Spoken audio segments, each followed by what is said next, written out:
We'll have more for you in just a moment here from the USPBL Network at Jimmy John's Field.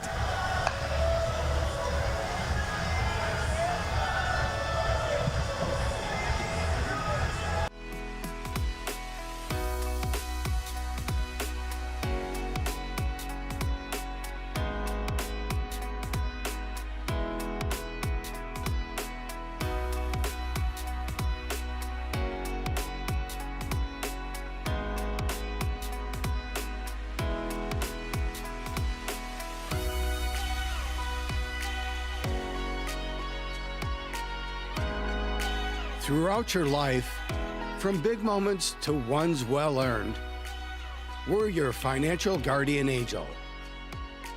Alliance Catholic Credit Union.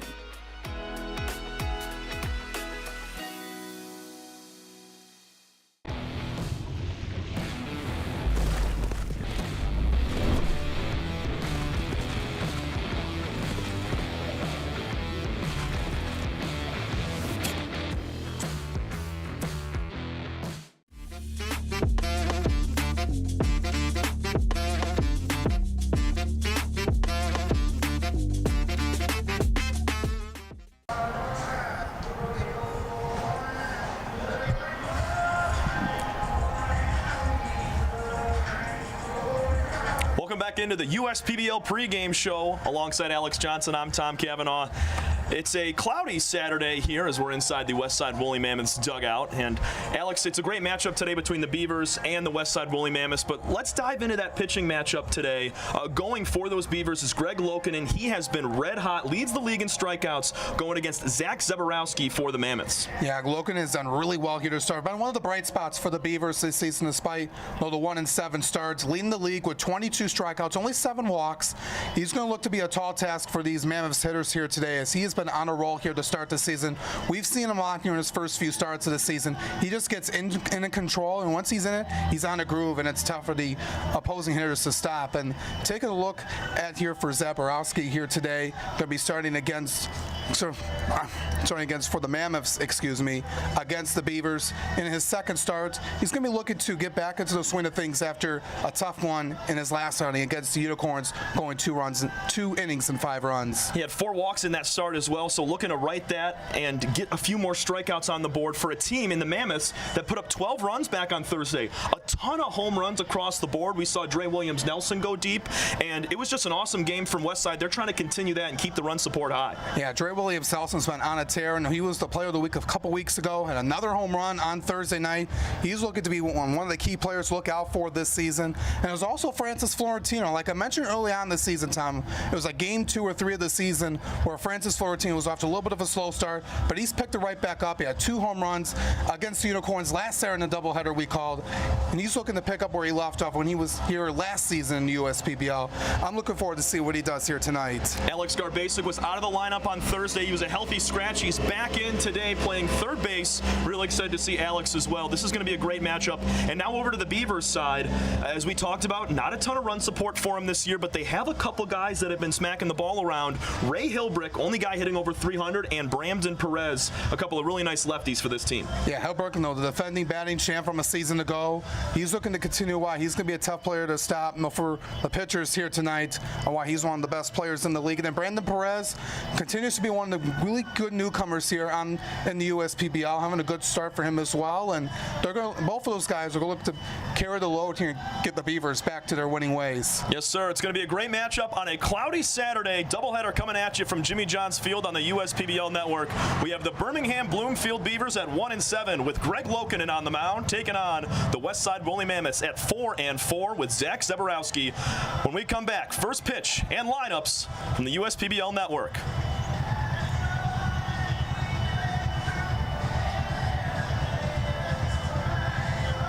First State Bank is a locally owned and operated business. We're part of your community.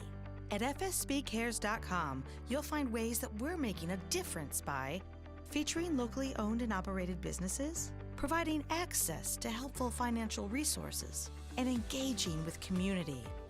fsbcares.com is part of our commitment to the neighborhood, because strong neighbors mean stronger communities. Where good neighbors do great things. Member FDIC, an equal housing lender. There are many things you can rely on in this world, like a sunny day brightening your mood, your mom baking the world's best apple pie, and never a dull moment in running your business. And when it comes to time-consuming HR tasks, you can rely on Tryon. Tryon can handle payroll and taxes, employee benefits, and more, so you can stay focused on attracting and retaining the best talent. With Tryon, you don't have to grow it alone. Visit RelyOnTryon.com. You can always rely on Tryon.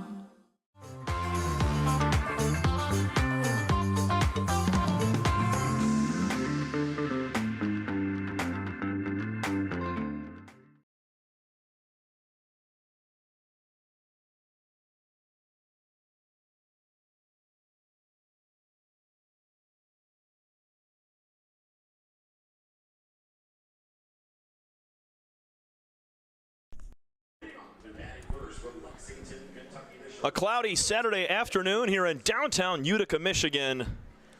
From Jimmy John's Field, it's the USPBL. We have the Westside Woolly Mammoths taking on the Birmingham Bloomfield Beavers. Alongside Alex Johnson, I'm Tom Cavanaugh. It's going to be a great matchup today, Alex. Two teams in the bottom half of the standings in the USPBL looking to pick up a couple of big wins today. Yeah, both of these teams right now trying to find their rhythm here, in the first few weeks of the season right now. Both of the teams looking to get back into this. It's going to be a little bit of a cloudy day than what people expect here today in the ballpark. Not really hot, just above 70 degrees, but this is a really good opportunity for both of these teams, Tom. If they're able to get both wins here today, it would really help them tremendously in the standings at the end of the evening. A low chance of rain today. We checked the forecast about 9 o'clock. The rain should be rolling in, so hopefully we're able to wrap up a lot of our, contest today between both games. It is cloudy as we're seeing a cool 71. A great day for baseball if the rain holds off. But we're going to take a quick second to make known our sponsors that make every broadcast possible here from the USPBL. And it's a beautiful Saturday for baseball as Greg Lokanen's going to go for the Beavs and Zach Zaborowski for the Mammoths. Belfort Property Restoration, Budweiser, Corwell Health, Dave and Buster's, DTE Energy, Fifth Third Bank, Jarbcom Audio Video Solutions, Jimmy John's, Macomb Community College, McLaren Macomb, McQuaid Heating, Cooling, Plumbing, and Refrigeration, Metro Detroit Chevy Dealers, Pepsi, and United Wholesale Mortgage. So as the national anthem is starting in just a moment, we're going to take a quick break, but before that, we're going to talk our pitching comparison. Greg Lokanen on the mound taking on Zaborowski for the Mammoths. The story has been Greg Lokanen this year. 22 strikeouts compared to just 7 walks. He has been money. Yeah, he really has, Tom, and it's been really impressive to see. Being as a lefty as well gives him an edge against some of the other pitchers in this league, but he's been really dominant throughout the course of the season so far. He's looking to keep it up here as he's one of the veterans in this league and looking to do so here today against this Mammoths team who put up a really tremendous performance offensively Thursday night. 12 runs against the Hoppers, so it's going to be a tough one to stop here, but I'm really certain that Lokanen is going to shut them down here today. And then take a look at Zach Zaborowski here, Tom, making his second start on the season. Looking to bounce back after last week against the Unicorns in Game 2 of that doubleheader. Looking to ease into it now that he has a game under his belt. He's looking to be fired up and ready to go. He's got that skewed ERA just because of those 2 innings that he threw in that first start. So he's looking for a bounce back, but he has such a great lineup with him to help with that run support. And on the Beavers side, they're going to try to keep these Mammoths from scoring 12 runs again, and their best chance of doing it with the lefty Greg Lokanen. We're all set for baseball here as the Mammoths are taking the field. We're going to get the defensive lineups and offensive lineups posted by both head coaches when we come back from break. National anthem is just a moment away. Doubleheader today from Jimmy John's Field in downtown Utica alongside Alex Johnson. I'm Tom Cavanaugh. It's the Beavers at 1-7 on the year, taking on the Westside Woolly Mammoths at 4-4. We'll be right back.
Jimmy John's Field is the perfect venue for birthday parties, summer picnics, company outings, and provides the best entertainment in Metro Detroit with great baseball all summer long. Spend your summer nights under the lights at Jimmy John's Field in historic downtown Utica. You hear about the promo that Jimmy's John's got going on? 5 off 20? How they pulling it off? Magic? You got David's Copperfields in there? Show yourself, Copperfields! Jimmy John's. $5 off orders of 20 or more.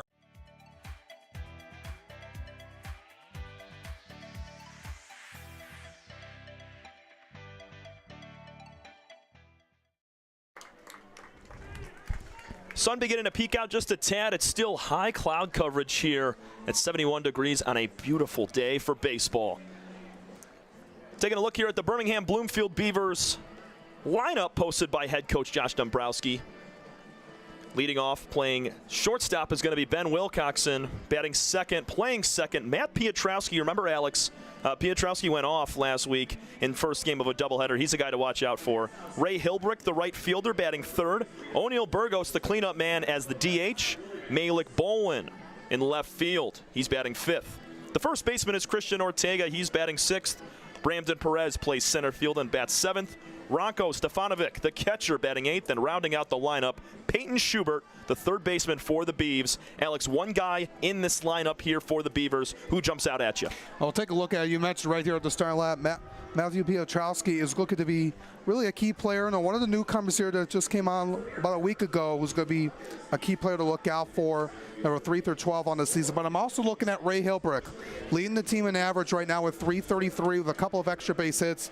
He was a batting champion for a reason. He is really disciplined at the plate. It's going to be a tough player to stop here today for the Beavers. And Piotrowski's first public game last week, back on May 31st. He went 2 for 5 with a triple and a 2-run single. So watch out for Matt today along with Hilbrick. Really good stuff from those guys. It's a team that needs to pick up the run support. They only have 21 runs scored in 60 innings, and they're going to face a guy in Zach Zaborowski that means business. Yeah, Zaborowski is a guy, look, we'll mention, in his second start on the season. No, we're going to mention, and just before we got off for the anthem, 2 innings pitched in the game against the Unicorns last Saturday where he allowed 5 runs. Looking to bounce back here today. He's a guy that came from Indiana Tech, a really strong program down the NAIA, so he's looking to really gain some confidence here and get into a rhythm here.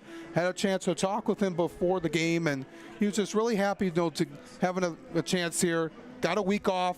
He's feeling really good and ready to go here for a second start.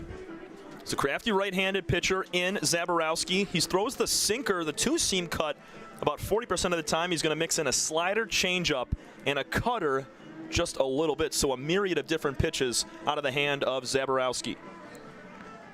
Yeah, he's a guy that can really get into a sinker, can get up to 89, 91, get up to 93 at times, as well as his fastball. The slider can get into the low 80s and changeup. Most of the time in the high 70s, so maybe he can clock in at 80, 81. So as we get ready for first pitch, we're going to take a look at the three-dimensional services group defense for the Mammoths. Zach Beadle's going to do the catching for Zaborowski. Alex Garbasic at third. Colby Seltzer, who has been hot, at shortstop. Dre Williams-Nelson at second. Drew Fleming, the newcomer, at first. And your outfield from left to right is Jose Cedeno, Nick Pastor, and Francis Florentino. The first pitch is a ball outside at 5. Says it was supposed to be a 5:30 p.m. start, but with the rain in the forecast, we had to bump it up just a half hour. Yeah, just a way to get both of those games in today, not try to battle in with the rain, in the second game. So that's what we're trying to do here. So this is going to be good for both of these teams here to get these 2 games in, really crucial here at the start of the season, in week 3. Zaborowski starts out Wilcoxon 3 balls, no strikes. It'll be Wilcoxon, Piotrowski, and Hilbrick to start here for the Beavs. Actually, week 4, I beg your pardon, but still early on in the season, but Wilcoxon trying to start things up here. Grabs the upper inner corner to compete in the at-bat, 3-1. And no wind right now blowing out. That flag in center field is at rest. Yeah, that's really how it impacts snow. A few times where the wind has been blowing, and Good start here for the Beavers as Wilcoxon gets a leadoff walk to start. I mean, tell me about it, Alex. Back on Thursday, we saw 4 home runs in the first 3 innings of play between the Mammoths and the Hoppers. So the ball was just flying out of here. Might not have the same sort of, I guess, carry today as there's a 5-pitch walk to Wilcoxon to lead off the ball game. Matt Piotrowski, we mentioned, a triple and a single with 2 RBIs last week in a doubleheader. He's going to take a slider for ball 1 a little bit high. And the man coming in at 5'11", 185, second baseman from Lancaster, Pennsylvania. Spent his time at Cal State LA, Division II school in the California Collegiate Athletic Association. Before that, he played at Loyola Marymount University, Division I school. He's going to shoot one the other way, a seeing eye single to right field. Good swing from Piotrowski to put 2 on with nobody out for the Beavers. They're going to need to get out to a hot start. A team that, as we mentioned multiple times, just hasn't had the run support for some great pitching that they do have. But this is a good start for them with 2 on, nobody out. Yeah, they really need to. This is a team that is they won their first game of the season against the Hoppers and then lost 7 straight after that. So this is a team that really needs to get going here. No, Coach John Dabrowski really wants his team to get on edge and get the lead first here in this game to gain some momentum. Here's the only man batting over 300 on the year for a Beaver hitter. Ray Hilbrick takes a ball outside. A guy like him who was on this team last season, rallying everyone else around to get things back to where they were for the Beavers. Nice even up there from Zaborowski on the mound. He works first base side, keeping an eye on the runner at second in Wilcoxon. Mammoths in their white jerseys with blue sleeves. Swing and a miss from Hilbrick. Yeah, good job making him swing down on the plate. And looks like he's walking off the plate. Was that strike 3? It was. I think strike 2, excuse me, was on the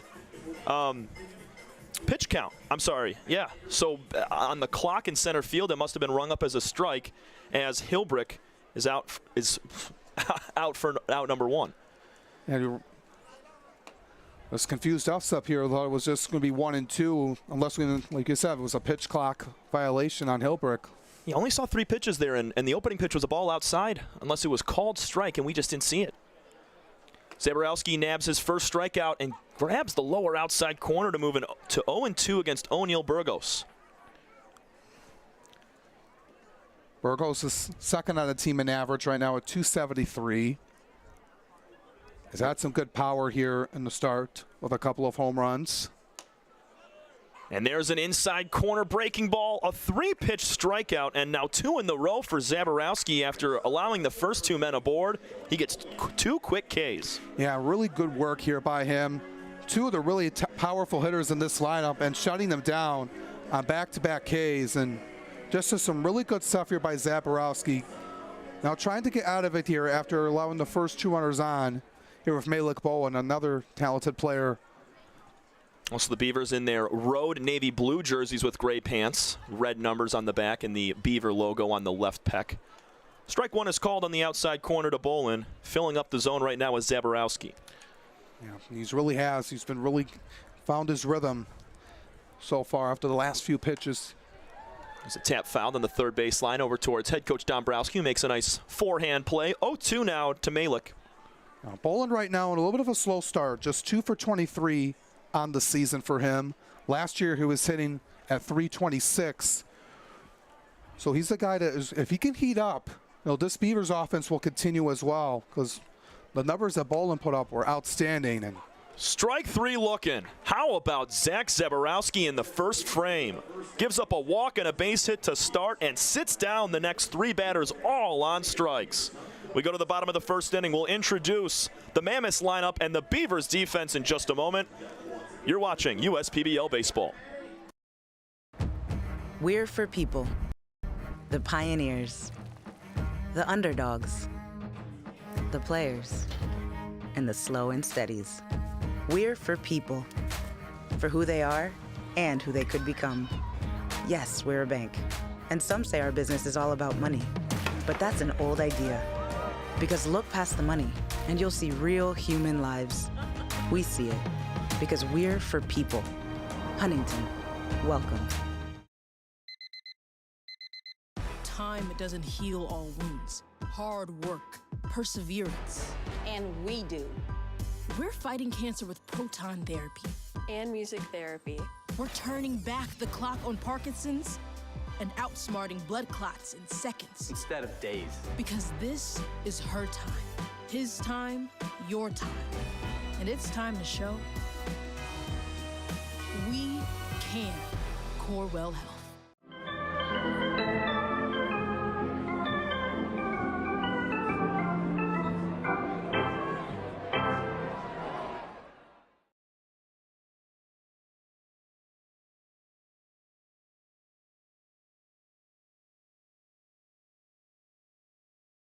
Zeborowski, 3 straight strikeouts to the 3, 4, 5 hitters.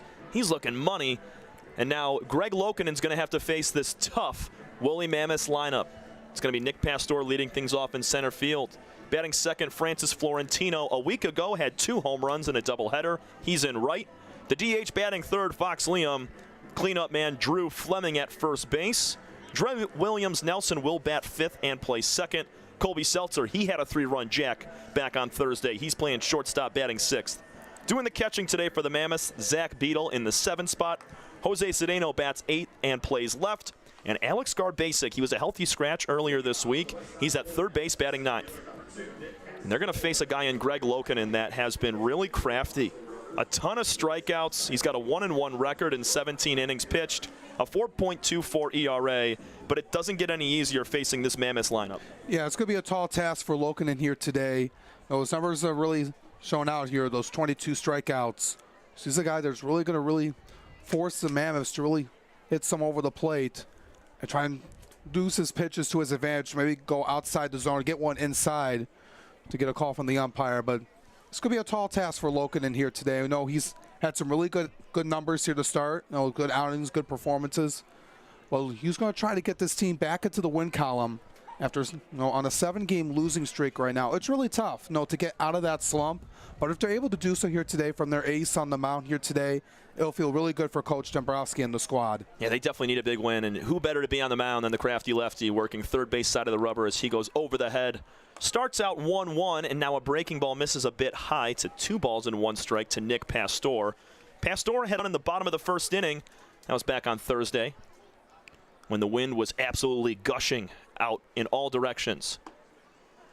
3 balls and 1 strike now as that is low and in. And they needed that on Thursday, Tom, after dropping 2 games to the Unicorns last Sunday in really tough fashion. So, or last Saturday rather. So, getting that 12-run performance from your offense was really crucial against the Hoppers, who are right now in first place. So, anytime you could beat a team that's ahead of you in the standings, you got to feel pretty good about yourself. And trying to take care of business here today. For the Mammoths, they're able to get 2 here. They'll be right with the Unicorns for second place after tonight. 5-pitch walk to Pastor. Both teams with a leadoff walk to start the ball game. Francis Florentino now digs in. He has been scorching hot at the dish. First pitch gets away from the catcher Stefanovic. Nowhere to go at first for Pastor. It's 1-0. Yeah, I like seeing that Florentino has heated up. His average is back up to 214. You mentioned a couple of home runs he had last Saturday. Now has 8 RBIs on the season. That leads the team. There's another pitch missing inside. Turning out of the way is Francis. Yeah, he was trying to find the right approach there for Lokanen. Got away from the inside to Florentino.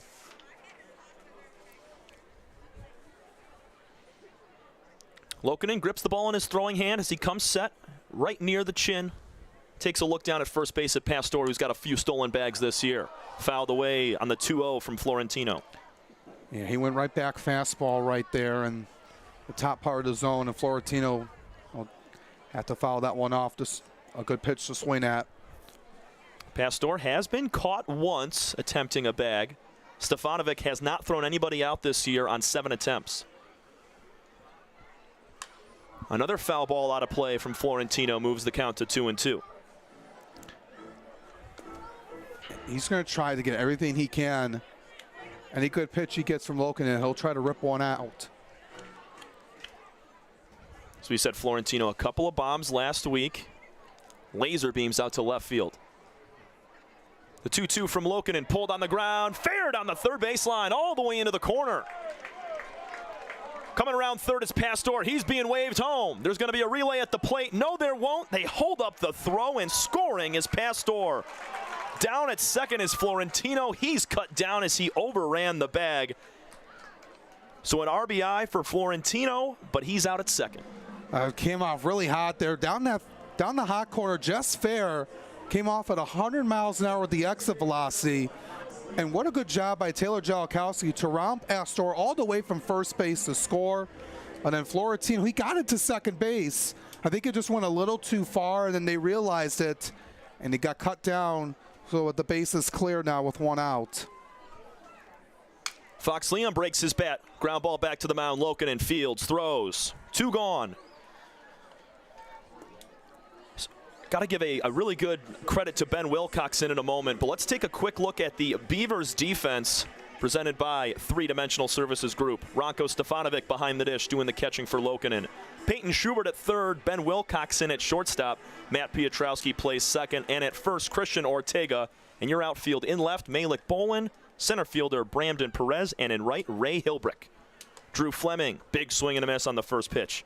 So what I was going to mention was Ben Wilcoxon, it looked like he was going to try to throw home for a relay to get Pastor. He held the ball up at the last second, redirected his attention to second base, and that's how they were able to get Florentino. And that's just good vision by Wilcoxon.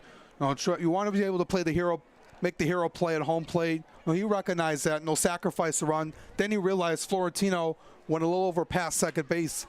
He caught an eye on that, and they were able to get him out at second. There's Wilcoxon on a ground ball from Fleming. He gobbles and flips to first. Florentino drives in the first run of the ball game. It's 1-0 Woolly Mammoths. He gets another RBI. We go to the second, 1-0 Westside. This is your home for USPBL baseball. Slide into a new home. Work with a local mortgage pro who works for you. Get a cheaper, faster, easier home loan. Find a mortgage broker near you today at findamortgagebroker.com. With a transforming world, we can see how drastically the world is heading towards automation. And so, we need 24/7 surveillance and security systems for our homes and businesses to avoid any theft or breach of privacy. JARPCOM brings the installation of security cameras to the tip of your fingers with our state-of-the-art mobile app. JARPCOM also provides surveillance monitoring of your entire property with flexible options that offer a dependable solution to be scaled to fit any domestic or commercial need.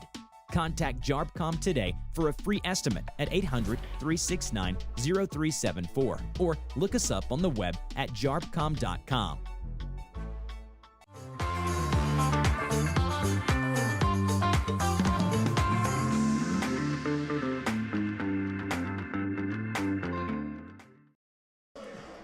Zaborowski out for his second inning of work. 3 strikeouts. He downed the side, 3, 4, 5 after giving up the first 2 base runners. It was 2 on, nobody out, and they were able to get out of the jam. Yeah, good recovery by Zaborowski. We'll get 2 on with nobody out. It's just a difficult situation, but then striking out the really heart of the order here for the Beavers and Hilbrick, Burgos, and Bolin. That's just really crucial right there. The first go around. The first time you're seeing these guys, it's a little bit of adjustment you have to do here for the first time. You don't know what pitch he's really going to throw at you, so you got to be ready for it. And that gave Zaborowski a little bit of an edge, but we'll see what they do here in the second time around, in the next inning or so. But I liked what Zaborowski did here. He did not panic. He was able to stay composed and strike out the side, and that's what you absolutely have to do here in this situation. He struck out the last 2 batters on just 6 pitches, so he is filling up the strike zone right now, facing the 6, 7, 8 batters in Ortega, Perez, and Stefanovic. It's cheer and gymnastics night. Multiple groups out here with presentations on the field between innings. Love the promotional events that are put on here from owner Andy Appleby and the entire USPBL organization. And they do a really good job. The family-friendly atmosphere. Recognizing all these different groups and organizations coming out here for a ball game and having an opportunity here tonight. It's been really good the last few weeks to start the season. With the Sunday Fun Days every Sunday afternoon. Saturday nights are filled with so many variety of different promotions. And First pitch to Christian Ortega, swung on and missed at a breaking ball low. It had some really nice movement on it, and Ortega was kind of late on it, so that was just really nasty pitch to start.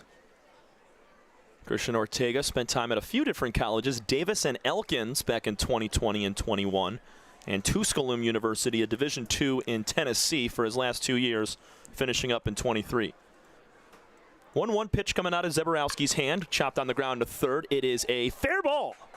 Home plate umpire gives him the sign fair. Ortega's going to try to chug on to second. Cedeno has trouble with it in the corner, and it's a leadoff double for the Beavers. And you saw Alex Garbasic over at third, and was questioning that was really a fair ball. He thought it was foul.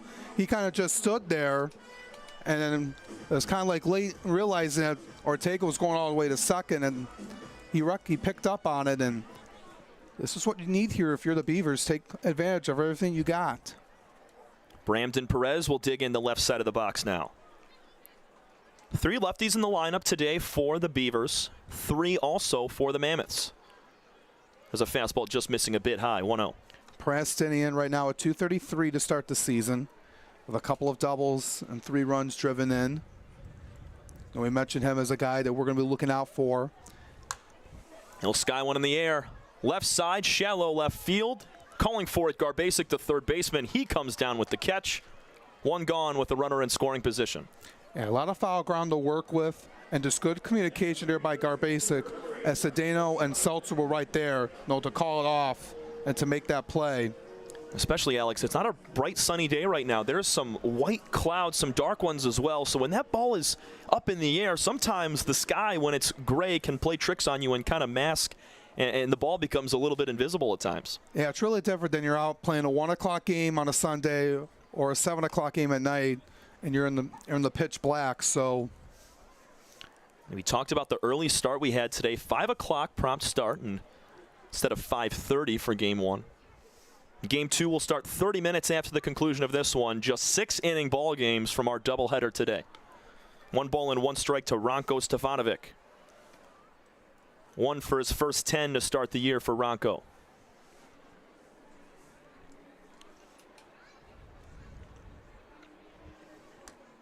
Zebrowski deals a slider low and outside, gets a swing and miss. Ahead in the count now. Yeah, just way below and outside the strike zone. Stefanovic got fooled there and chased after it. Zebrowski takes a look down at second, and Ortega now fires home. Ball high. Yeah, he just missed it a little too much right there. A good eye by Stefanovic not to go after that one. Got a pretty solid crowd out here at a Saturday afternoon, a doubleheader, packed baseball, and these fans are ready for it if the rain holds off. 2-2 pitch from Zebrowski rides inside on the hands of Ranko. He's got to turn out of the way. Full count now with 1 gone. Yeah, he was just a little bit too in. Not what he wanted to do right there, but he just has to be careful here with the full count and just don't want to get into another situation with 2 runners on. Chopper up the middle to shortstop. Seltzer, gloves at the shoulder, flips to first, and that's out number 2. The runner Ortega will move up to third base, 90 feet away from tying the ball game. Yeah, just a really good 1 hop over to Seltzer, who's been playing really well lately. Just made the routine play over to the new first baseman, Drew Fleming. It does move Ortega over to third, though. It was a ground ball to the left side of Ortega, and he was able to move up. Big swing and a miss to Peyton Schubert, the last batter in this Beaver lineup. Yeah, Schubert's looking to get it going here. So far, 2 for his first 17 on the season. Man coming from Pensacola, Florida. Zebrowski trying to work out of yet another jam. First time a runner has been on third for him today. He'll even up the count 1-1 with the ball in the dirt. He spent a couple seasons over at Edward Waters University D2 school. He hit .355 this past season with 3 home runs. Zebrowski missing a little bit there. 2 balls and 1 strike. He's coming in at about 90, 91 miles an hour with the fastball. It's more like a sinker cutter, Jason Foley style. The 2-1, tap foul back to the screen. And you see most guys with their slider or cutter usually in the low to mid 80s, but he can get up there at high 80 to 89, up to 90, 91, sometimes up to 93. So I give him much of an edge compared to others. Here's a pop-up. Could be playable for Garbasic. He gives chase. Calling for it. Makes the catch a foot away from his dugout. And that's going to end the inning. Leadoff double for Ortega is stranded at third base. We go to the bottom of the second inning. 1-0 Westside over the Birmingham Bloomfield Beavers. You're watching USPBL Baseball. Make your move with a quick and easy mortgage from Genesis Credit Union. We have mortgages to fit your life. Genesis Credit Union. Visit us today.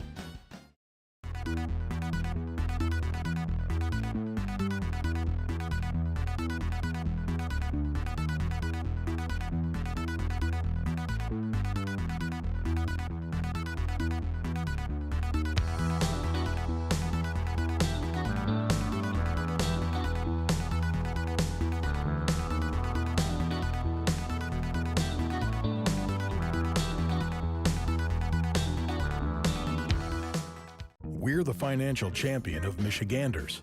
Whether you're a goal-getter or dream chaser, an empty nester or up-and-comer, anyone in Michigan can bank with us. Michigan Schools and Government Credit Union. When it's time for baseball, it's time for beer. Two Hearted Ale has been named the #1 beer in America for the past 4 years by members of the American Home Brewers Association. Play ball with the best. Two Hearted Ale, the iconic American IPA from Bell's Brewery, Comstock, Michigan. Please drink responsibly. Dre Williams-Nelson will lead things off here for the Westside Woolly Mammoths, up 1-0 thanks to Francis Florentino. And let's talk about these Beavers on offense real fast, Alex, as they've put multiple runners in scoring position in the first two frames, just haven't had that clutch hit to bring them home. Yeah, they've had a really good setup right there, just unable to get anything across here so far, and you don't want to get into a situation late in the game where you're down by a run or two and like, hey, if we would have capitalized on one of those opportunities, it would have been a completely different ball game. They've stranded 3 runners in the first 2 innings. So you mentioned Florentino with the RBI doubled on the third base line to score Pastor in the first inning. Strike called to Dre Williams-Nelson. He's another guy that has been on fire. A .308 batting average for the guy, and he went deep back on Thursday. He'll swing and miss at a breaking ball low. 0-2 now to Dre. Yeah, looking at him so far right now, .308 average, 2 homers, 7 RBIs from the man out of Houston. Florentino also extends his RBI lead on the season with 9 now. Williams-Nelson in the right center field gap. This could split him. Coming over, diving and making the play is Ray Hilbrick. Snagging a base hit away from Dre Williams-Nelson, and he tips the cap. What a phenomenal job out there in right. Ray Hilbrick hustling forward, making the catch out there. It looked like it was going to go into the right center field gap all the way to the wall, but not so fast as Ray Hilbrick making the incredible play out there, man.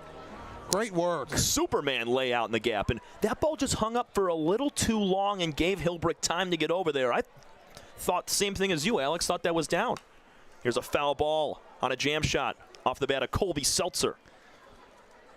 Yeah, that really was. You got to give him credit for that. And Colby Seltzer, he has really picked it up this season, starting off .381. He's been money. Had a 3-run home run back on Thursday in the 12-2 win. He was 2 for 4 in that game. He's got a 1-1 count right now. And it's good to see him and Taylor Jellikowski relying on him, being in that shortstop position, moves around the infield. He has really picked it up and have been a bright spot in the bottom part of the order for the Woolly Mammoths. A guy that came in a little bit late in the game last year, around late July, early August.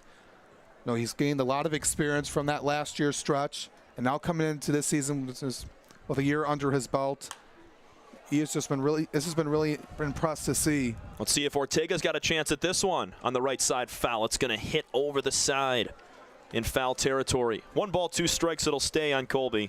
And you never know that there with the huge foul ground, there could be a chance, to make that catch out there. But Ortega did run out of real estate. It's a ton of room on each side in foul ground. 75 total feet from the line all the way to the dugout. Here's the 1-2. Swing and a miss. Greg Lokinen picks up his first strikeout, getting Seltzer to wave at that. Yeah, good work right there. Just below the strike zone in the middle. Had him there off speed at 79 miles an hour. And just really good stuff that Lokinen's really known for, and we've seen here in his first few outings. Yeah, 23 strikeouts to now 8 walks for Greg. He's been the money man on the mound for the Beavers, giving them the best chance at victory. But right now, the Mammoths have already scratched one against him. Huge swing and a miss from Beadle as he came out of the shoes on a breaking ball inside. Yeah, he was really going after that one. That was way in towards him right there. It took late break right there. It looked good for almost 75% of the way, and then it just cooked on in on him. I don't know if that was intentional or not by Lokinen, but he made Beadle swing that. Now got him in an 0-2 hole. Yeah, laser beam right on the inside corner to make it 0-2. Beadle out of Livonia, Michigan, spent his college time at Madonna University, won a WAC championship with them back in 23. Swing and a miss. Back-to-back strikeouts for Lokinen and a 1-2-3 inning in the second. It stays 1-0 Westside over the Birmingham Bloomfield Beavers. You're watching USPBL Baseball. We'll be right back. The Dave & Buster's method is designed to help you unlearn adulthood and discover the funner you hidden within you. The you that doesn't think about adult things and stuff. Ashley, I don't want to hear anything about your car registration when we're at Dave & Buster's. Okay. The you want to be. Let the Dave & Buster's method illuminate you. Begin the method today with 5 free games. You know you want to. Fifth Third Extra Time helps you do you better. So kick back and relax. You have extra time to avoid overdraft fees. Fifth Third Extra Time. This is banking a fifth third better.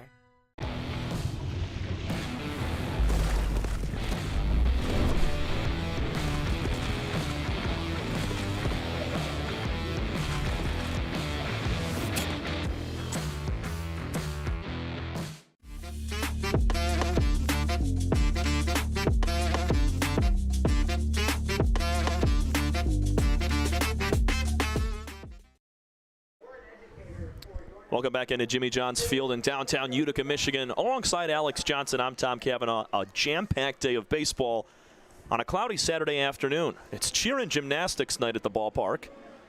2 6-inning ball games we hope to play today. That rain could come into play later in game 2, but I got a good feeling we're going to get both in today. The baseball gods will help us out a little bit. And these Beavers still looking for their first run. They've stranded 3, and it starts with the leadoff man, Ben Wilcoxon. Yeah, hopefully we're able to get this in. It's just cloudy right now. No, the rain's supposed to come in a little bit later, but hopefully we can get these games in before it really downpours. But hopefully the Beavers can put some runs on the board here. You know, this is a team that they've had some chances to score here with 2 runners on. They had 2 runners on in the first, 1 in the second, unable to get anything across. So now the second time around faces Zaborowski. Hopefully they make some adjustments at the plate. 3 strikeouts, just 2 hits allowed, for Zaborowski in the first 2 innings. That's off the plate, 1-1 to Wilcoxon, who walked to lead off the ball game back in the first. Wilcoxon's really been good so far this season, hitting .263. Good eye right there, leaves it a bit up, 2-1. And he's been a guy I mentioned at the top of the order this season. Coach Dombrowski has really relied on him. He's really moved up, a guy from the bottom part of the order last season, now leading off this season. It's just a huge transition, but he's been doing really nicely in that spot. High walk rate, 0 strikeouts for Wilcoxon on the year. He's got 5 total walks. Keeps the ball in play, or he's going to take a free pass. Here's the 3-1. Down and away on a pulled fastball from Zach Zaborowski. Second walk of the day for him. And it's another leadoff man aboard here for Birmingham. Yeah, that's just really good eye vision right there by Wilcox. Those are the things you don't really see on the score on the stat sheet, like those kind of at bats where you just have good vision. You get yourself a free pass. No, it's not the flashiest thing in the world, but it's better, striking out 10 times or 10, 15 times in the first 8 games of the season. Matt Piotrowski. We'll take a slide piece low and outside, and it brings up a good point. A guy like Fox Liam of the Westside Woolly Mammoths. He's only got 2 hits on the year, but also 9 walks. So depending on how you look at it, he is doing an amazing job at getting on base. And, I mean, he might not be driving the runs in right now, but he is being brought in. He's scored 5 times on the year. So when he gets on, he comes around, and it's a similar situation with Wilcoxon. If you find your way on board, other guys will drive you in. 2 balls and no strikes to Piotrowski. He'll take ball 3 low. And not what you wanted to see here to start here for Zaborowski. 7 of the first 8 pitches being balls. And this is something that the Beavers need to work on. They got the runners on here. Now they're just going to be able to cash them in. Here's a high pop-up back out of play, a 3-0 hack from Piotrowski. Moves the count to 3-1. And then you rarely see guys swing at 3-0. You usually, the pitchers will just throw right down the middle, expecting the guy just to stand there to take the strike. But Piotrowski had a good pitch to hit. It was right inside part of the plate for a strike. As you see, a pickoff attempt right there. As Wilcoxon, you got to keep an eye on him. Only has 1 stolen bag so far this season, but this is an opportunity here for Piotrowski and the Beavers right now. Nobody out. Here's a broken bat, line drive to shortstop. They're going to try to double up the runner at first. Not in time. Wilcoxon is bat, but Piotrowski is out. Little soft liner to shortstop right at Colby Seltzer. Yeah, it was just right at him. Not much you can really do about it. And then Seltzer was just recognized if Wilcoxon had a little bit too much of a lead to throw back over to Fleming at first. Very fortunate he got that, because the way he was throwing at it, if it would have been a little bit upstairs, it would have been an errant throw, and Wilcoxon would have been standing at second base. Runner takes off for second base. It's a ripped base hit into right field for Hilbrick. Going first to third now is going to be Wilcoxon. He slides in safely, and a first pitch knock for Ray Hilbrick continues to up that average. And runners on the corners with 1 gone here. You got to like the play call there by John Dabrowski. The hit and run. It was a good work right there, right near the heart of the plate for Hilbrick to hit at. That's a sweet spot. Ripped it into right field. Wilcoxon goes from first to third. And this is a really good opportunity here with 1 out for Birmingham. A team leading 9 hits for Ray Hilbrick on the year after that one. Burgos struck out looking his first time. It's part of that 1-2-3 strikeout for Zach Zaborowski. Team high slugging percentage for Burgos. A lot of extra base power with 2 bombs and 1 double. Yeah, it's really been the star here on this Beaver squad here to start this season. Going back to the hit and run play, those are kind of the risky plays that sometimes pay off, sometimes they don't. But you got to do them in those situations, especially for the Beavers right now. They're just trying to find ways to win.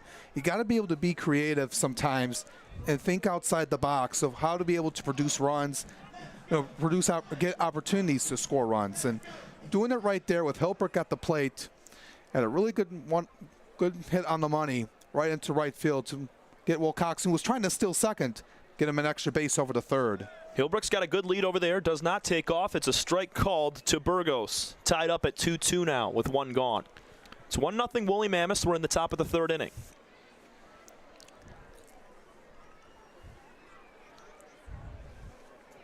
An extra pause from Zaborowski. Now he goes home. Here's a line drive. Base hit into right field for Burgos. Coming in to score will be Wilcoxon. Tied up 1 apiece on the RBI swing from O'Neill Burgos. Really good work here by Burgos to pick up RBI number 7 on the season. Right there at 90 miles an hour, back with the fastball, and Burgos had a good read on it. Kind of similar spot where Hilbrick was, where he got on base, and that's what the Beavers had to do. They have 4 hits already right now here in the first 2 1/3 innings. Looking to add more here to take the lead. Malik Bolin. He struck out looking his last time. Now lifts one deep out to right field. Scaling back is Florentino. He makes the catch. Tagging to third will be Hilbrick. And once again, runners on the corners, but this time with 2 outs after the fly out from Bolin. Yeah, I do like the swing there by Bolin. He was going opposite way. It gave it a really good ride, but Florentino, right near the warning track, able to make the catch. And this is a guy, like I said, right now, just 2 of 25 to start the season. Now, hopefully he can able to pick himself right back up where he was last season. But you like plays like that. No, you like swings like that. Even though it didn't result in a hit right there, you like the approach they did on the first pitch, being aggressive. It had some good carry on. It wasn't like a lazy fly ball. No, yeah, he put it out to the warning track there. Running a long way for it was Florentino. He tracked it down nicely. And Christian Ortega with a 1-0 count. He doubled down the third base line to start last inning. He'll chop one on the ground to shortstop. Seltzer on the run, gloves, throws to first, and that ends the inning. O'Neal Burgos ties the game up at 1 apiece with an RBI single to right center field. We go bottom 3, 1-1 between Birmingham Bloomfield and the Westside Woolly Mammoths.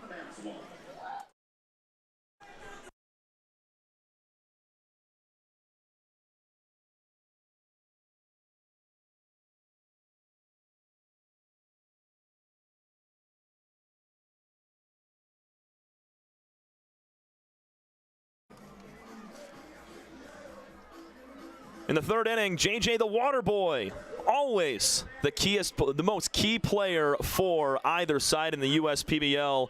He's hydrating our umpire out there in the field and gets a treat as a reward for helping out our umpires there. Presented by Michigan Credit Union. 5th third out of the game. And JJ back to his doghouse now after helping out our field umpires. Lokinen gets ready on the mound for the bottom of the third. You're watching USPBL Baseball. I'm Anthony Tomey, CEO of Tomey Group, and we're one of the largest Jimmy John franchisees in the country. With 50 Jimmy Johns and over 700 employees, it's a challenge to manage operations. What could possibly go wrong with owning 50 Jimmy Johns? People don't show up, equipment fail, run out of bread, no tomatoes, we need onions. Many different things can happen. Tryon allows us to really focus on the food and the operations of the restaurant. And that's why we rely on Tryon. You can always rely on Tryon.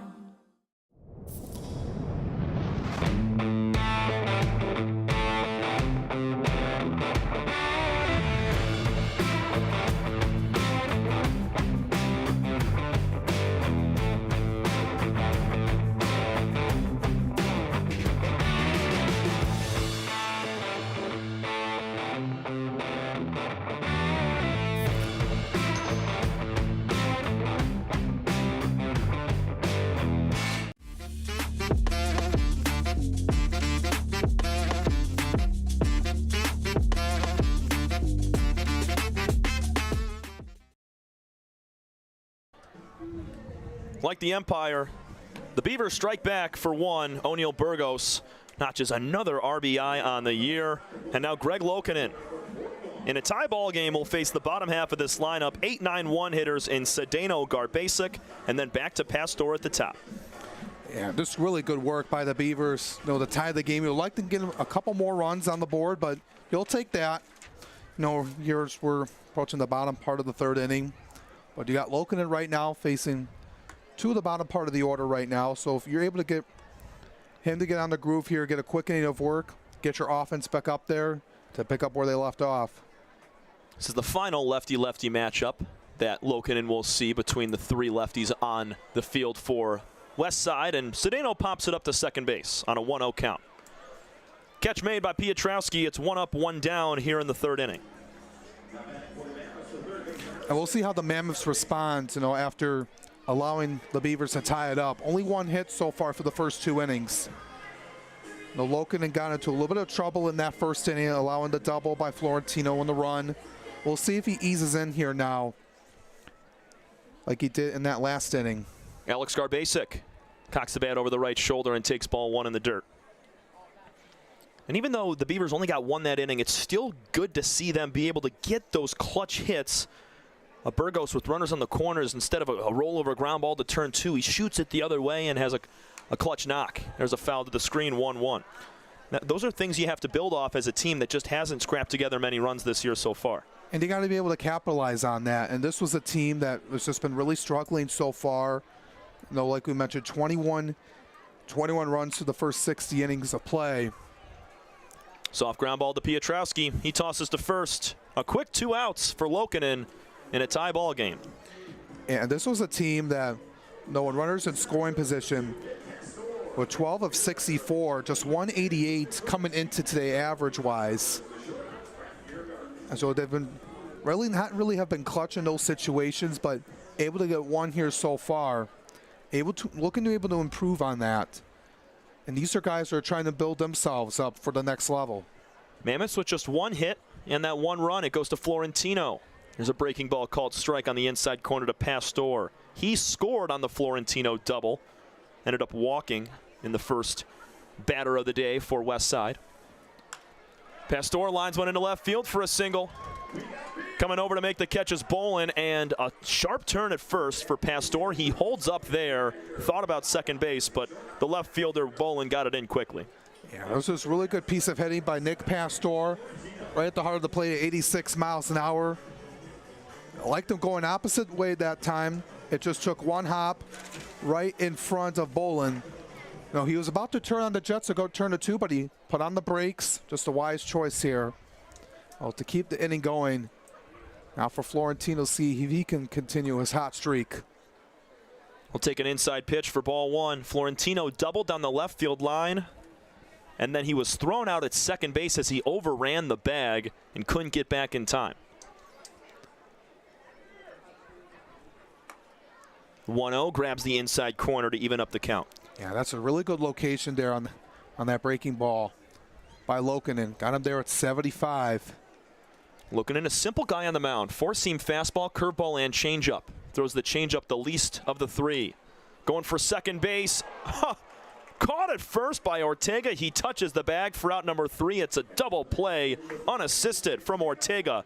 Pastor was off with the pitch. He had no chance to get back. We're tied at 1. We head to the 4th. This is your home for USPBL baseball. Time doesn't heal all wounds. Hard work, perseverance. And we do. We're fighting cancer with proton therapy. And music therapy. We're turning back the clock on Parkinson's and outsmarting blood clots in seconds. Instead of days. Because this is her time. His time, your time. And it's time to show we can. Corewell Health.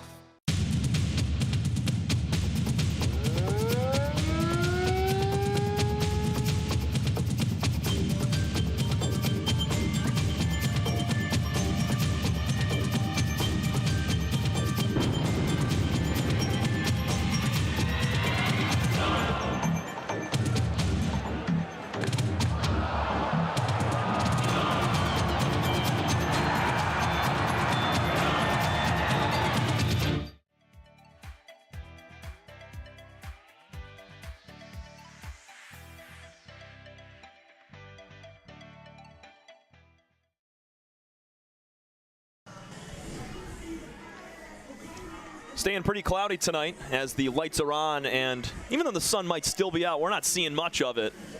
Very cloudy and 71 degrees, and not a ton of wind as well. If you see in the bottom left of your screen there, that wind at 7 miles an hour. On Thursday, it was at 17 miles an hour, and that's why we saw 4 home runs in the first 3 innings. It's a little bit different today, and the balls are definitely staying in the park. Yeah, different story here you mentioned, and just a cloudy day. No, the rain's not coming on here yet, but it's coming on a little bit later in the evening. We'll keep an eye on that throughout the course of the day. Hopefully it stays away so far and Zaborowski gets back to work. So this is going to be crucial here to keep the score where it's at. Zaborowski gave up a run last inning on the O'Neill Burgos single. So far he's given up 4 hits. He has walked 2. Both of those walks have been Wilcoxon, and has allowed 1 run and 3 strikeouts. No movement in the bullpen for either side right now. Zaborowski and Lokinen looking to go 4 or 5 innings unless a big inning occurs for either side. But we love to see these starters kind of get into a groove and go 70, 80 pitches and have a full start. Yeah, you like to see that, especially in these 6-inning games. You got to be able to be strategic, because you got the other game coming up as well. So you don't want to waste all of your arms in the first game and then not have much in the second game to use. So now that we're at the point where guys have had a few outings so far, you want to be able to build some confidence, be able to get some reps in. Bramden Perez, 0-1. He popped out to third base in foul territory last time. Out of Doral, Florida, he'll swing and miss way out in front of the breaking ball, 0-2.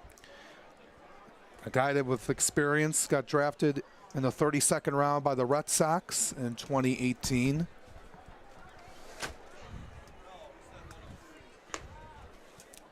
Leaves the 0-2 high and outside. Zaborowski with all 3 strikeouts in the first inning. Struck out the side after allowing the first 2 runners on. He has not had a clean frame yet. That's just off the plate outside 2-2.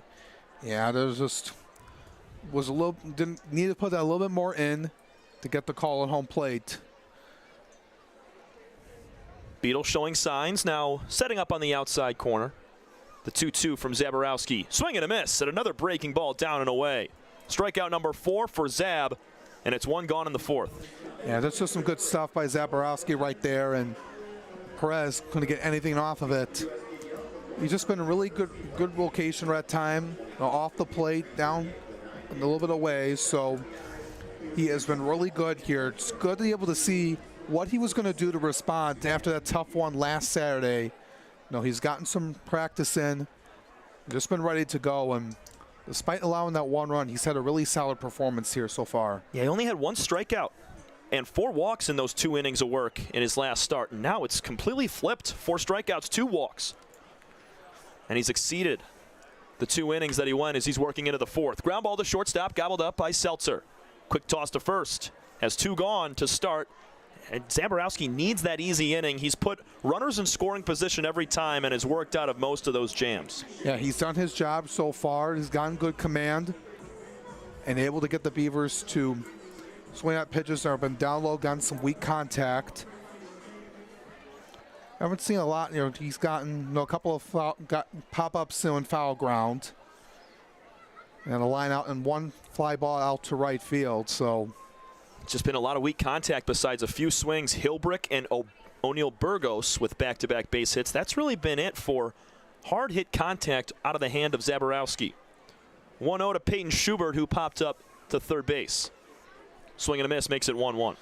I got that tip into the glove right there at 88 miles an hour, right down the heart of the plate. Schubert's another guy who's been trying to pick it up after a slow start. Approaching 60 pitches for Zaborowski. He's down in the count 2-1.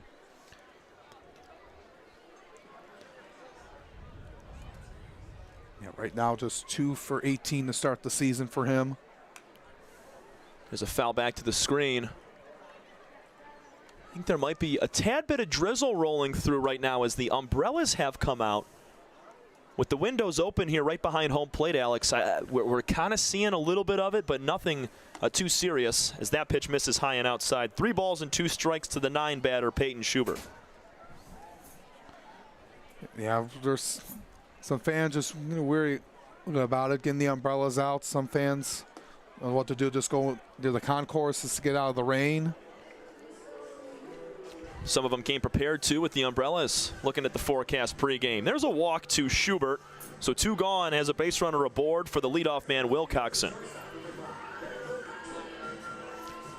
Yeah, it's not really impacting it right now, as it's. Ben has seen 10 pitches so far in his first 2 at-bats. 8 of them have been balls. Has not had to lift the bat off his shoulder all day long, and now he starts out 0-1. Zaborowski, he knows that he's walked Ben twice. He's going to throw him everything in the zone right now. Yeah, you can't afford to walk a guy 3 straight times. Good lead at first base over there for Schubert. Let's make it 0-2.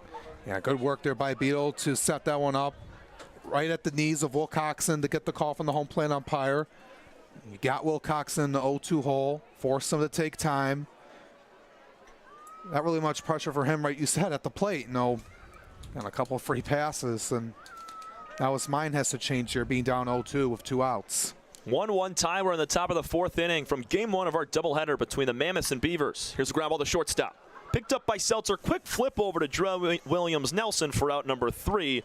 Wilcoxon is retired for the first time. He bounces out, and we head to the bottom of the 4th, all tied up as the rain ensues. Hello everyone, I hope you're having a great time at Jimmy John's Field experiencing another exciting baseball game. This ballpark is one of many quality of life recreational assets Macomb County has to offer. And as you leave here today, let me invite you to explore Macomb County's diverse range of outdoor assets by visiting MakeMacombYourHome.com. You'll find the Macomb County's trails are open year-long and available for walking, running, biking, as well as paddling along with Clinton River. In Macomb County, there is something for everyone.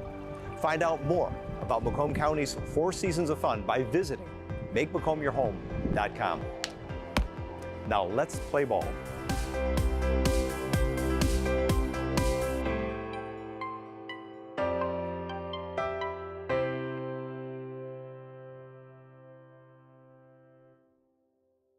You hear about the promo that Jimmy's John's got going on? 5 off 20? How they pulling it off? Magic? You got David's Copperfields in there? Show yourself, Copperfields! Jimmy John's. $5 off orders of 20 or more.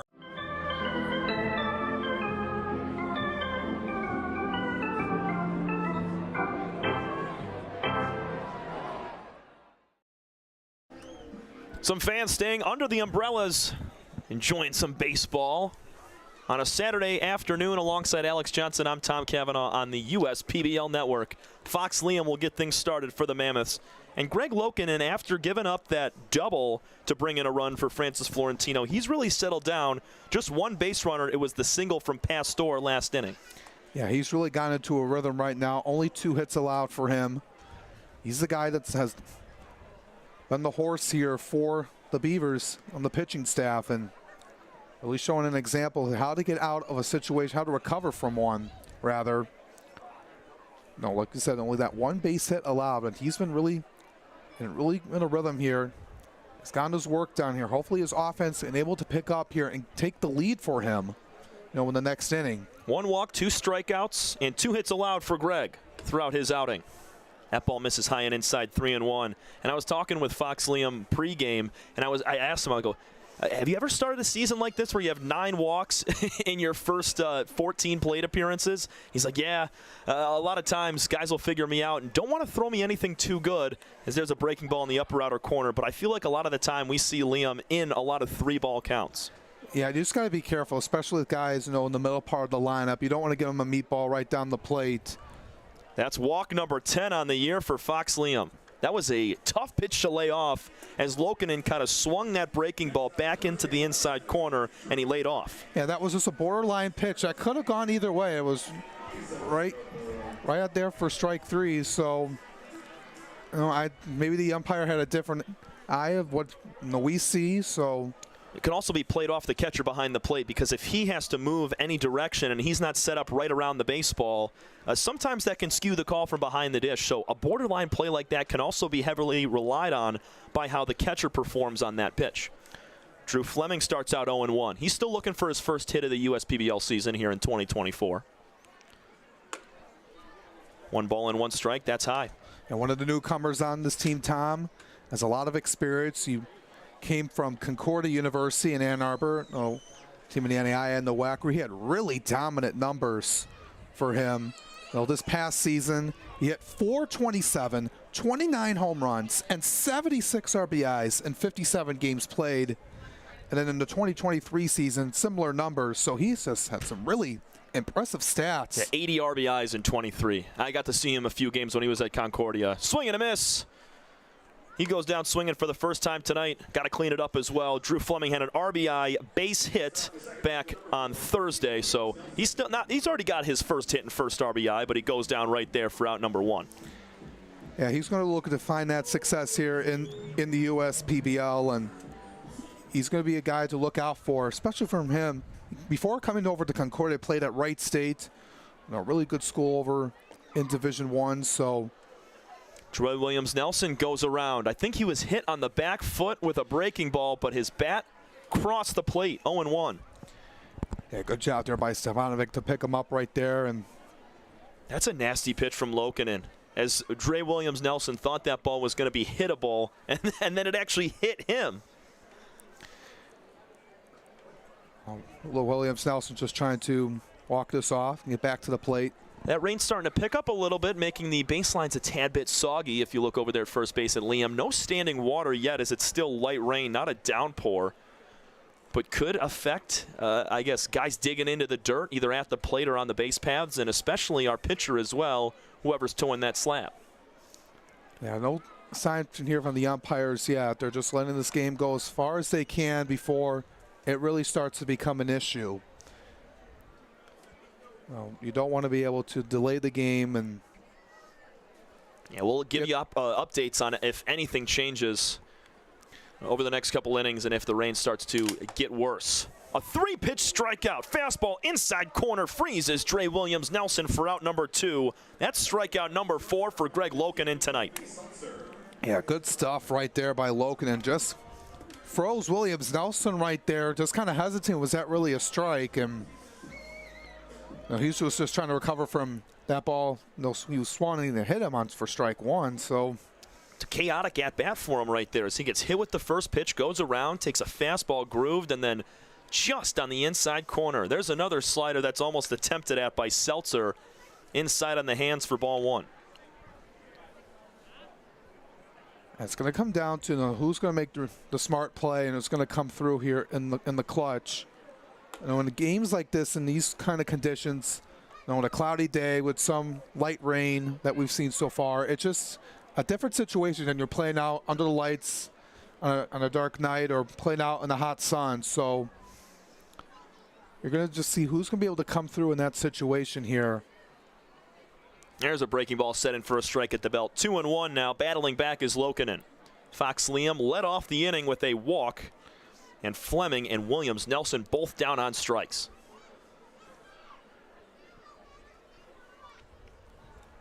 Lokinen takes a look at Liam, now delivers a fastball low and in, tiptoeing out of the way is Seltzer. 3-1 with 2 outs in a tie ball game here in the bottom of the 4th. This is going to be important here for Lokinen. To get one in the strike zone here. Can't allow another walk. Here's the 3-1. High chopper fouled on the third baseline. We're going to push to a full count here. We talked about Seltzer's home run back on Thursday. He's really just been lighting it up. 8 total hits. He's scored 5 times, 6 RBIs, and 12 total bases with 4 walks and 4 Ks. He had 12 hits all of last season, in 28 games played. The 3-2 pulled on the ground to third base. Picked up by Schubert, couple steps, guns to first. Coming off the bag is Ortega as the throw was wide. Seltzer is safe, and there's 2 on with 2 out for Westside. Yeah, they just pulled him. It was Schubert right there. He just pulled Ortega off the plate, and looked like the Beavers, everyone was just getting ready to walk off the field, and that hesitate, not really much of a hesitation, but moving Ortega off the bag keeps the inning going. And big shout out to JJ the Water Boy for picking up that bat after the error at third base from Schubert, just throwing it a little bit up the line. Good chance here for the Mammoths in a tie game. 1 run on 2 hits with no errors for Westside. 1 run, 4 hits, and 1 error for Birmingham Bloomfield. Yeah, that's just a little bit off the plate right there. For Schubert, and hopefully that doesn't come back to haunt the Beavers right now. And that should have just been a routine ground ball to get out of the inning. And yeah, I think this rain might be affecting a little bit of it, because that ball is skipping on the grass on the infield, and that can wet the ball up nicely and come out of the hand a little different for Schubert at third. Here's a ground ball up the middle by Beadle. Gloved backhand play from Piotrowski. They go to second and they got him. Matt Piotrowski saves a run and a base hit, and bouncing out is Beadle as he shoots one back up the box. We stay tied at 1 apiece, and we head to the 5th inning. You're watching USPBL Baseball. First State Bank is a locally owned and operated business. We're part of your community. At FSBCares.com, you'll find ways that we're making a difference by featuring locally owned and operated businesses, providing access to helpful financial resources, and engaging with community. FSBCares.com is part of our commitment to the neighborhood, because strong neighbors mean stronger communities. Where good neighbors do great things. Member FDIC and Equal Housing Lender. The Dave & Buster's method is designed to help you unlearn adulthood and discover the funner you hidden within you. The you that doesn't think about adult things and stuff. Ashley, I don't want to hear anything about your car registration when we're at Dave & Buster's. Okay. The you want to be. Let the Dave & Buster's method illuminate you. Begin the method today with 5 free games. You know you want to. The wind's starting to pick up here in downtown Utica, Michigan, and it's making the rain kind of move sideways a little bit. It looks like the drizzle has started to, I guess, lessen up a little bit. It's still coming down a tad as umbrellas are out, but you got the tarps on too, the ponchos for a lot of the fans on the lower bowl. Zach Zeborowski's back out for another inning for the Mammoths. He's been good minus the one third inning with the base hit to Burgos to bring a run in. Yeah, just good work stuff right there by Zaborowski so far. And like you mentioned, there was no wind to start, and now all of a sudden it's picked up. As you see, out in the outfield, it's just been really picking up right now. We'll see how that impacts the rest of the game. And I want to mention, going back to the last inning, that play by Piotrowski to save that run right there. That's just really huge. To get him out, it looked like that was really close right there, as it was Colby Seltzer who was at second base sliding in. Looked like he almost got in there, would have been safe, but that's just a really huge play to keep the score where it's at. We're all knotted up at 1 apiece here in the 5th inning. Breaking ball for strike 1 on the lower outside corner to Piotrowski, who, as you said, Alex, just made a heck of a play, diving up the middle. I didn't think he had a chance at getting that, and his range was incredible. Yeah, just really difficult from where he was. Not any easy play by any stretch of the imagination, though. He just had to really get down for it and make that throw to Will Coxon, and just the way his body was to make that throw. Here's a line drive down the left field line for Piotrowski. It is a foul ball, not by much. We've seen Matt put a ball over there in recent games for a triple. Or sorry, no, he went off the wall in center field for a triple, but he also put one down the line in that same game for a single. At first glance, so you looked like that was just going to be a double down the left field line, and then that wind, just hooked it foul. And if earlier in the game that would just stayed fair, but this weather has other ideas, and it's just been just picking the brains of the players right now and having to adjust on the fly. So. Wind is blowing straight in from center field towards home plate. There's a little chin music high and inside, pushing the count to 2-2 to the leadoff batter here in the 5th, Matt Piotrowski, 1 for 2 with a base hit and a soft liner to shortstop. Need to get the leadoff man on here again. High chopper to third. High bounce for Garbasic. Guns to first. 1 up, 1 down as Piotrowski is retired.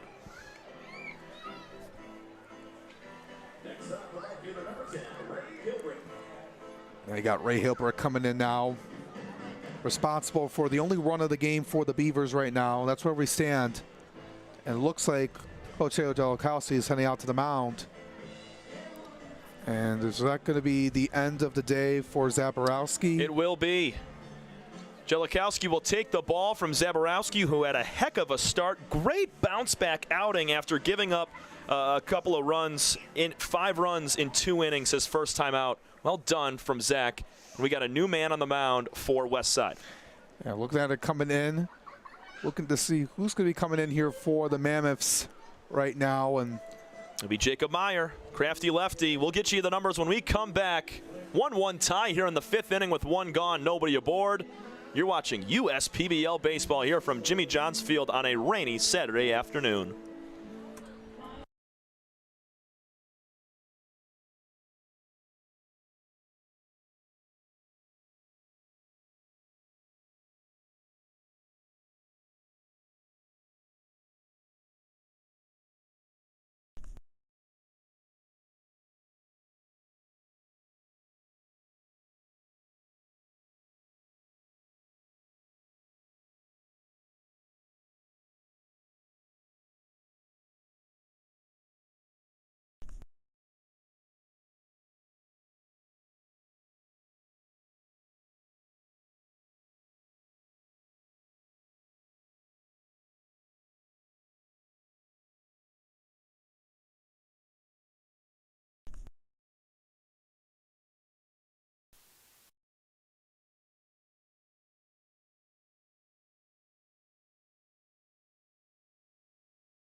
The lefty Jacob Meyer will take the ball from Zach Zeborowski. Pretty good start for Zach. He goes 4 1/3 innings, just gives up 1 hit on 5 hits, or sorry, 1 run on 5 hits with 4 strikeouts. And with the 4.50 ERA, here comes Jacob Meyer. Yeah, take a look at his stat line so far. Only 8 innings pitched so far, making his 6th appearance. He has 10 strikeouts, 3 walks, 4 earned runs, which gives him that ERA right now. But opposing batting average is 179, which is really good for him. Also the lefty, which gives him another edge compared to the rest of the pack. The man from Milwaukee, Wisconsin, played at Purdue University, Fort Wayne. Some Division I experience in the Horizon League. Nasty stuff out of the left hand of Meyer as he delivers ball 1 high to Ray Hilbrick. 1 for 2 day for Ray, and this rain is continuing to pour down here. It's getting a little thicker. Yeah, we'll see how much of it, if it's going to get worse as the game goes on. The umpires are trying to do everything they can here to get this game moving along as much as possible. Well, the grounds crew has done a really good job throughout the course of the day to make sure everything was good to go. It was drained well. Cracked up the middle, base hit into center field for Ray Hilbrick. It reaches the right center gap as it had a little tail on it. 2 for 3 day, back-to-back hits for Hilbrick in his last 2 ABs. Got him at there at 86 miles an hour, and Ray Hilbrick just sent that one, ripping it down to center field. And he's had a really good game, and it really shows how much of really the talented player he is. And leading the Beavers, like you said, in batting average, a guy that's just really disciplined at the plate. He's a guy that can swing for power, but in these situations, doesn't have to play the hero ball. He can just swing for contact. Those are the kind of plays that makes you a really good ball player. Not all about hitting 30 home runs and 100 RBIs. Here's the man responsible for the only run of the day for the Beavers. O'Neal Burgos fouls off the first pitch back to the screen. 1 for 2 day for O'Neal with that shot in the right center gap to score Wilcoxon back in the 3rd. Guys like Hilbrick, you're going to remember guys who will hit 30, 40, 50 home runs, driving 120 RBIs in a season. But you got to remember guys who have been really great in good swing situations, just getting on base. High pop-up foul out of play as Fleming gives chase down the first baseline. Remember, folks, it's a 6-inning ball game for Game 1. Same thing with Game 2. 30 minutes in between both games. We'll get started with our second game. I'd say roughly 20 to 30 minutes in between games. I think it might be a little shorter because they want to try to push on and get Game 2 in if this rain continues. That's what they're going to try to do. They'll talk with they'll talk with the both coaches, and then the league gets situated what time the game will start. They'll try to get it done as early as possible. It's a quick turnaround for the game tomorrow at 1:05. It'll be the Hoppers and Unicorns in that game, rematch from last night. Lefty Meyer delivers a fastball that's popped up. Shallow right field calling for it. Dre Williams-Nelson as he scales into the grass. He makes the catch for out number 2. Yeah, the right approach right there. It was a good pitch to swing it right at the heart of the plate. It's 78 miles an hour, and this Burgos just didn't really have the good swing on it, and it results in a pop out right to Williams-Nelson. And we got the windows open here, Alex, right behind home plate, and we can smell that rainy breeze coming through as the rain is now moving sideways. I can't quite see it on your screen. It's very thin rain right now, but in the copious amounts of it over the last 30 to 40 minutes, I'd say, it could start to build up on the dirt. Yeah, it's going to impact the field and how balls go. And it's a quick pick to first, back safely as Hilbrick. Yeah, just like I was mentioning right there before the pickoff, how the field's going to impact and how ground balls are going to be. And that play by Schubert right there that impacted that throw to Ortega, got him off the bag. We'll see if there's more plays like that, or because once that rain gets built up, it gets a little bit slippery out there and soggy too. Yeah, guys' feet can kind of stick in the dirt. Gonna need some diamond dry or something, or hopefully the sunlight to come out in the next hour or so. The 2-0 pitch is inside. 3 balls and 0 strikes to Malik Bolin, who's 0 for 2 today with a strikeout and a flyout. And a hitter-friendly count right now. If you're Bolin, got to be disciplined at the plate. Small lead at first base for Ray Hilbrick, not going anywhere. Here's the 3-0, swung on and popped up, foul over towards the umbrellas on the right field side. Got aggressive right there, swinging at 3-0. He's a guy that's just trying to find his rhythm. He knows he can get where he was at this point in the year last season, was off to a really good start. Pitch 12 from Meyer is low and inside for ball 4. So there will be 2 on with 2 out for Christian Ortega. That's just really good work here by Bolin. He just saw a really good eye. It was just below the knees. He gets rewarded. You get 2 runners on here for Christian Ortega, a guy that has also had really good numbers. Coming in today just hitting 227, but he does have a base hit to his name. Doubled on the third base line in his first at-bat for Christian. He's trying to give his team the lead late. We're in the top of the 5th inning, just playing 6 here in game 1 of our doubleheader.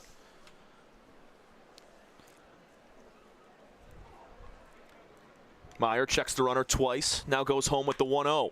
Line drive down the left field line, hooking, foul into the bullpen. Boy, that almost hit one of the relievers for Westside as he was stretching with his back turned to the field. It just missed him. Yeah, he's got to be alert out there. That looks like that is Michael Esposito over in the bullpen. He's a big guy. He'd be able to take it, but I don't know. It was 107 off the bat on a foul ball from Ortega. Big shout out to our lead baseball analytics intern, Devin Wiles, sitting to our left, giving us all those stats that help make this broadcast amazing. The 1-1 pitch is outside, 2-1 now to Christian. I mean, 107 off the bat. Talk about it there. He just got around it and pushed it foul. That thing would have gotten out of here if it stays fair. 2-1 off the plate. Beetle tries to bring it back in, doesn't get the call. Hitters count now for Christian Ortega. Looking at it, he's tied for second in the league in slugging percentage against lefties. So if he's able to try to get one through here, a hitter-friendly count, he can do so right now. Pop up out of play. We're going to push to a full. These Beavers hitters making Meyer throw a fair amount of pitches. He's approaching 20, and this is just the 4th batter that he's faced. Gave up a base hit to Hilbrick. Got Burgos to pop out and then walked Bolin. He faces Ortega here with a full count. Runners are off with the pitch. It's ball 4 outside. Boy, that did not miss by much, but a great eye from Ortega to load him up. Yes, that was, and that was just really good work here by Ortega. And now the bases are loaded. Brandon Perez can try to take the lead here right now for the Beavers. And looking at this team with the bases loaded here, Tom, right now this season, this is only their 5th opportunity as they're 0 for 4 with the bases loaded. So very few chances here when they're in these situations based on the run production they've had so far to start the year. If they could come through here right now, it would just be really good to see. Perez batting .417 against fastballs, the highest pitch that Meyer throws at 70%. Meyer will throw that 4-seamer. He's down 0-2, has not seen much of a fastball here. Well, the pitchers have done their homework on him and try to do something, trying to make him beat him on an off speed. Meyer trying to get out of the jam, 2 on, 2 out. That pitch misses in the other batter's box. Nice stop from Beetle. Yeah, you cannot want to go to the backstop, even though it's really short at only 40 feet. Can't allow a run to score, so you just got to be careful here if you're Meyer. Swing and a miss. Jacob Meyer gets out of the jam, stranding the bases loaded.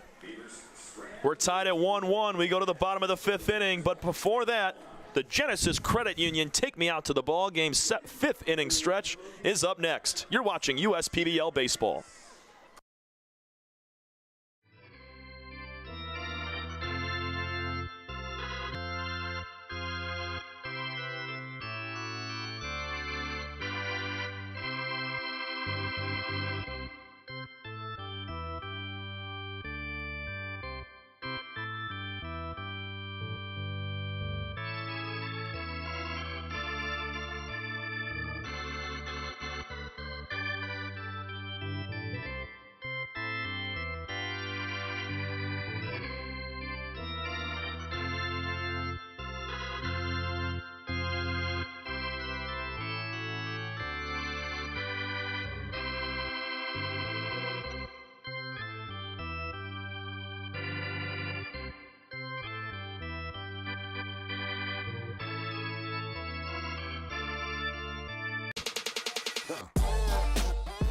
Check your checking.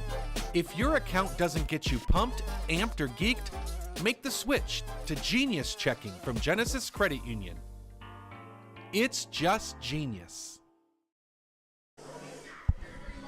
After singing about peanuts and Cracker Jack, we are back. Bottom of the 5th inning, Greg Lokinen on the mound to face the bottom half of this Westside Woolly Mammoths lineup. But let's take a look at the numbers today for Greg. 4 total strikeouts. He has walked 2, just 2 base hits allowed by him. Yeah, really another good performance here so far by Lokinen. Still a 1-1 game, so Coach Dombrowski is still rolling with him.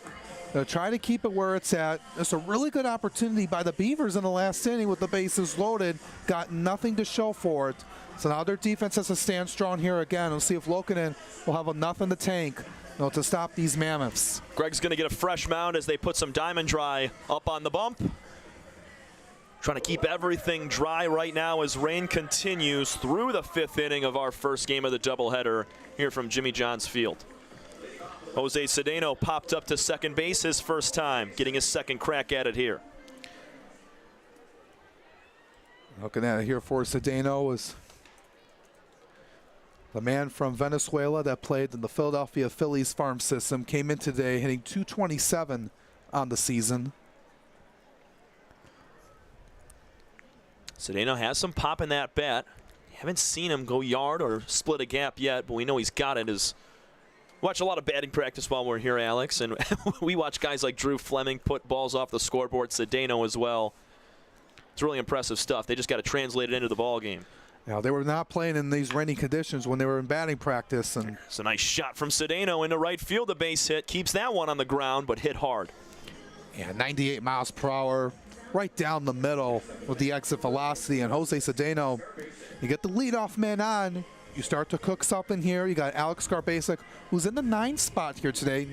He's a guy that's been usually 90% of the season in that leadoff spot. So you mentioned he was off Thursday. So there's Taylor Jalikowski trying to mix things up with his lineup. And Pastor's been a great leadoff batter as well. So I mean, it's a token phrase in baseball that the 9-hitter is your second leadoff man, and that's what Garbasic is doing right now. It's the role you kind of have to fit yourself into. 1 ball, no strikes. Lokinen working into his 5th inning. Here's a back pick to first base at Cedeno. Out of the glove of Stefanovic behind the dish. Safe is Jose. You just got to be careful here if you're Cedeno. Stefanovic does have a good arm, but even though he hasn't gotten anybody out, but it's going to make it really close. Garbasic grounded out to second base his first time up. Going to have to battle the rain in his second at-bat here. Lifts the hands up and takes a called strike on the upper inner corner, 2-1. Yeah, that's really good work there by Lokinen. Now, oftentimes players won't swing at that because that's a little bit high and inside to them. But he got it right in that perfect spot, and the umpire gave him the call. Here's the 2-1 from Greg. Inside on the back foot of Garbasic. He gets out of the way. Hitters count at 3-1. Leadoff man Cedeno aboard. Trying to break a 1-1 tie here. You'd like to see Garbasic heat up here. Only starting off the season 167, but he's a guy who can get at least over 250 in the average department. So got another pickoff attempt, so just one more, and you got to get him out here. Yep, the disengagement rule, just like Major League Baseball, minor league baseball as well. If you pick off or step off the mound, the 3rd time you do, you have to get a runner. The 3-1 pitch is a called strike. Full count to the 9-batter Garbasic. That was pitch number 60 on the night for Lokinen. Just really got to get Garbasic out here. Would be huge. Here's the full count. Ground ball to third base. Schubert, gloves, throws down to second base. They're going to try to turn 2. They will not get Garbasic, but they get the lead man, Cedeno, on the force out at second. Yeah, just took a little bit of extra time there by Schubert. It took him an extra second or two to get it out of his glove. So you would have liked to see if the Beavers were able to turn 2 there, but at least they didn't come away empty-handed. Well, you got 1. It would have been nice to turn 2, but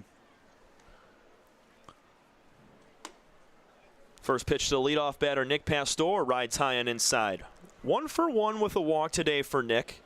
Scored the only run of the ballgame for Westside. That was back in the first inning. If you're just joining us, Westside took a 1-0 lead in the bottom half of the first, and Birmingham got back and tied it in the third with an RBI single from O'Neal Burgos.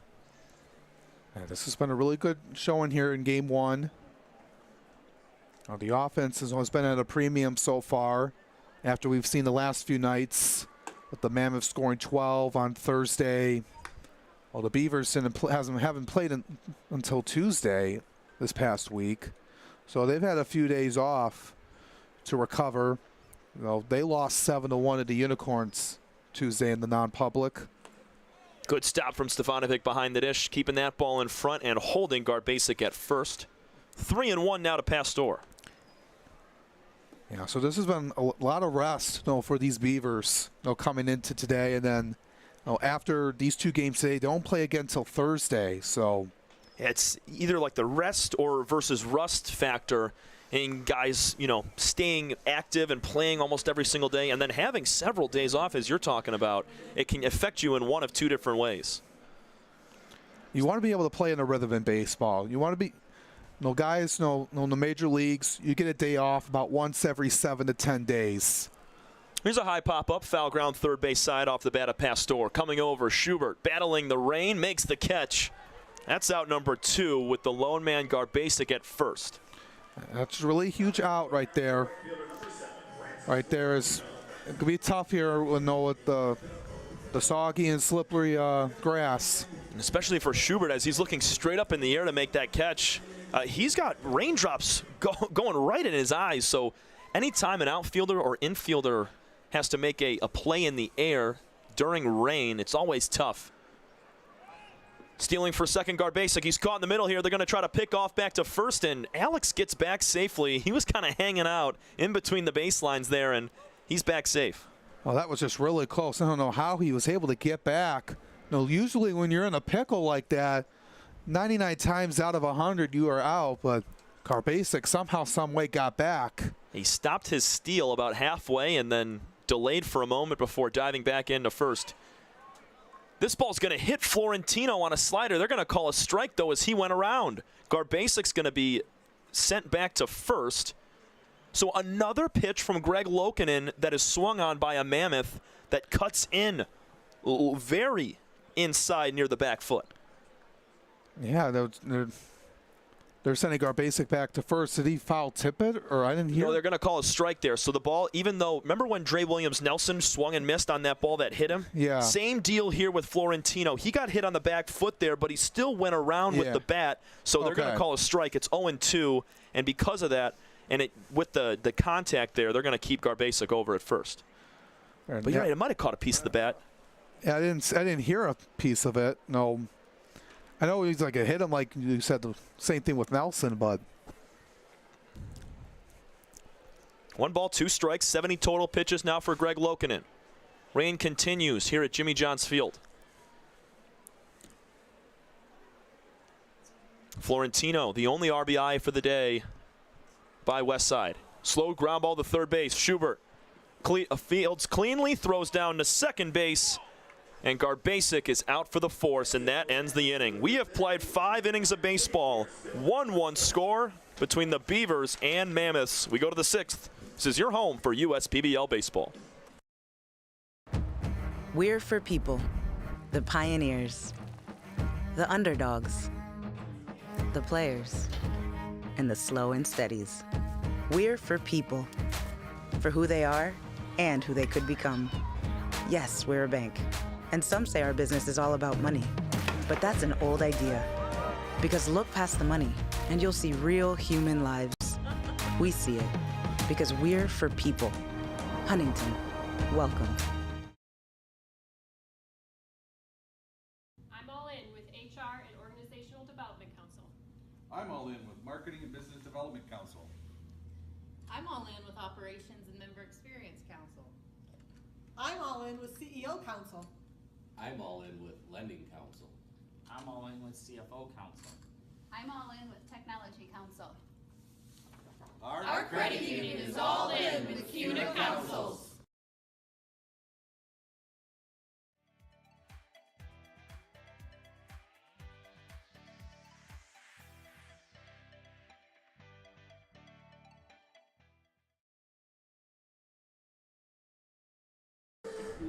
Michael Esposito is on the bump now for the Westside Woolly Mammoths in a tie 1-1 ball game. The second lefty reliever of the day for head coach Taylor Jellikowski. And Michael has been electric all year long. He takes over for Jacob Meyer, who goes just 2/3 of an inning on 1 hit and 1 strikeout. Yeah, Esposito so far this season making his 5th appearance, 10 innings of work so far, 15 strikeouts, 7 walks, 2.70 ERA with his 3 earned runs allowed, 222 opposing batting average. So he's a guy who has a lot of good stuff left to work with. Watch him throw his pitches here tonight with his 4-seam fastball and his slider. That's what he uses most of the time. He might throw in a changeup here on rare occasion, so be on the lookout for that, but he's mostly fastball slider. Second on the team in strikeouts with 15, doubling up his walk rate at just 7. We'll see who comes out of this one.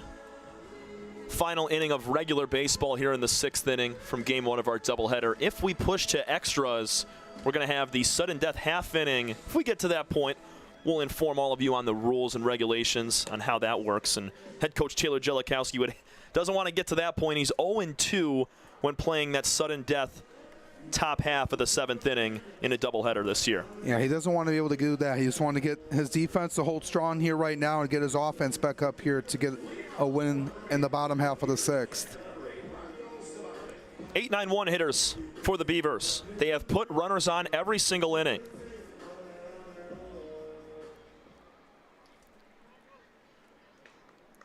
They have stranded 9 over the first 5 frames, Esposito delivers first pitch low and outside to the Chicago native, Ranko Stefanovic. A couple of groundouts to shortstop today for Ranko. Lower bowl is all but cleared right now. Fans avoiding the rain, staying near the concourse. It's 1-1 on a swing and a miss. Yeah, just try to stay dry right now. And Esposito's 1-1, rides high down the middle of the plate, 2-1 now. Stefanovic's been real nice behind the dish, splitting time with Ray Torres the 4th for the Beavers. A couple of solid catchers. It's a big cornerstone piece of your team as it's now 3-1. If you got a guy behind the dish that can call a good game and keep everything in front of you, you're going to have success. Yeah, absolutely. You got to be able to have good communication, know with your catchers, knowing the pitcher, to get the signs off correctly, and they're a necessary part of the game. And when you have that chemistry and your catchers are working well behind the dish, you put yourself in a good position. There's a leadoff walk to Stefanovic on just 5 pitches. Nothing that really challenged him. That last pitch was the closest, borderline right there. But a take for ball 4 brings up Peyton Schubert with nobody out. Yeah, this is something that the Beavers need. You got the bottom part of the order coming up. They're hungry. They get back in the win column. See what they can do here. Schubert squares to bunt, pulls back. It's going to be a strike called. Lefty-lefty matchup here for Schubert as he faces Esposito. Zeborowski started, went 4 1/3 innings, gave up 1 run on 4 hits with 4 Ks. Meyer came in to complete the last 2 outs of the 5th. He allowed just 1 hit, no runs, and now it's Esposito's time. 1-1 to Schubert, who's 0 for 1 with a walk. Strike 2 with the knees.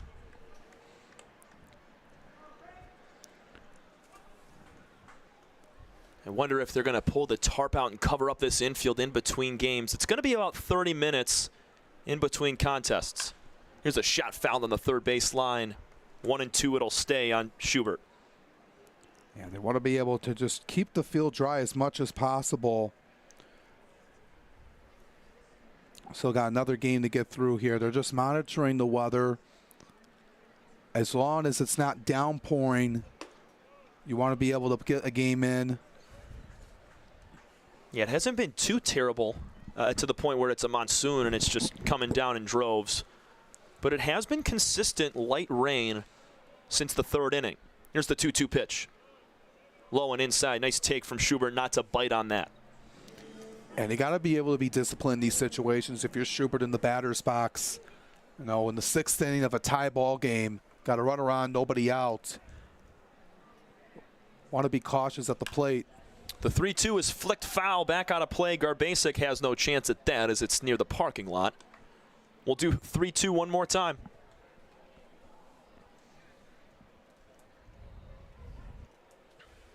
One run on 5 hits with 1 error for the Beavers. 1 run, 3 hits, no errors for Westside.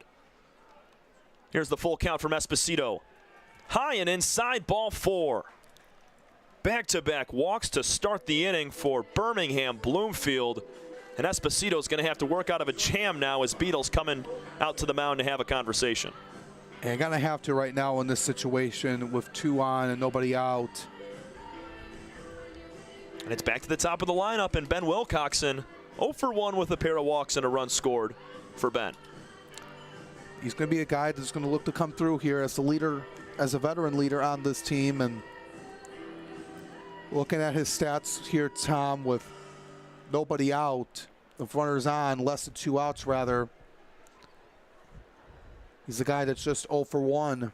Drew Fleming at first base. He's in at the grass cutout. Here's a bunt attempt from Wilcoxon. It rolls fair. Nobody's at first base. They throw it over there. Dre Williams Nelson is late, and safe is Wilcoxon. That bunt started foul and came back fair.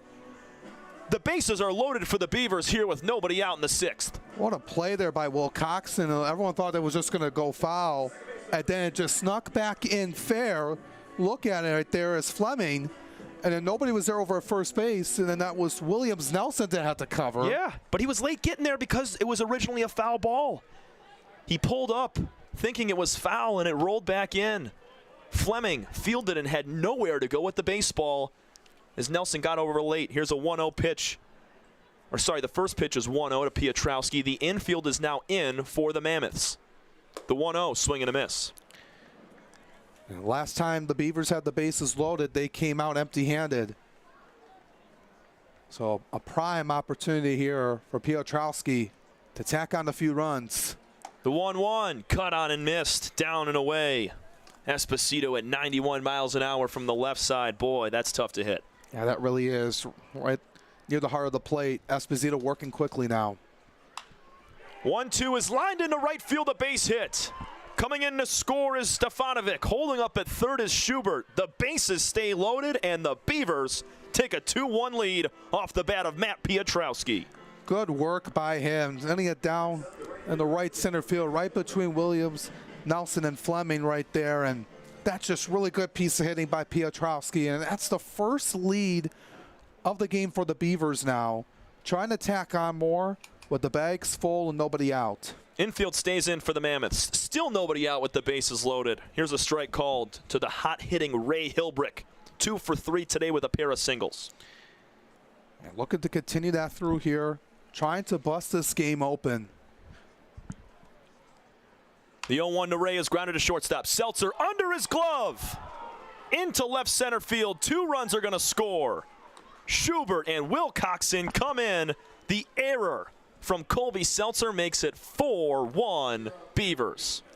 And that just looked like that was going to be a double play right off over the Seltzer. Just got off his glove and then went into the grass and out in left center. That brought in 2 runs. I'll tell you what, Alex, because of this very damp and wet infield grass and dirt, that ball's going to stay down on the ground. It's not going to have that same high bounce that you'd see on some dry, hard dirt. Because of the sogginess, that ball stays low, and Seltzer thought it was going to pop up into his glove. It stayed on the floor and snuck right 5-hole. Yeah, that's just unfortunate right there for the Woolly Mammoths. And now you're down 3, and you still don't have an out. You would have liked to turn 2. You would have sacrificed a run. You would have had runner on third with 2 outs in a 2-run game. Or, it would have been, 2-run game. Esposito's 0-2. Swing and a tip foul into the glove. Caught by Beadle for out number 1. A clutch strikeout from Michael Esposito, but the bases are still loaded with less than 2. Oh, I'm sorry, with 2 on right now. I got the pole right here blocking third base. It has obstructed my view all day long. It's been causing me issues. No worries, man. That's just a really good strikeout there for Esposito. He really needed that. Burgos goes down swinging. Now you still need 2 more outs to go and trying to limit the damage as much as you can. Malik Bolin, 0 for 2 with a walk today. Takes a pitch low and out. 3 runs here in the top of the 6th inning for the Beavers. They're going to try to close it out in the bottom half. Here's the 1-0. Ball low and outside. A pair of walks to the 8-9 batters to start the inning. Wilcoxon then singled on a bunt that curved foul, then fair. Here's a fly ball out to straightaway center field. Going back, still going back. Pastor makes the catch. Tagging to third will be Piotrowski. 2 gone with runners on the corners for the Beavers with a 3-run lead. It's the second time Bolin has given that ball a ride. It just right near the warning track, that time out in the center, but to Pastor for the out. He does his job to move Piotrowski 90 feet. So now you got runners on the corners with 2 outs. The wind has knocked down a tad, but the rain has not gone away. Christian Ortega is 1 for 2 with a walk. He's got a double. Shoots the first pitch foul back towards his own dugout. 8th batter of this inning. The first 5 hitters here in the 6th reached. Walk, single. And then Piotrowski drove in a run, and Hilbrick's ground ball that snuck under the glove of Seltzer brought in 2 more. And that's just a difference right there from a 2-run game to a 3-run game. If Seltzer, if that ball took that little bit of hop up to his glove, he would have been able to turn 2.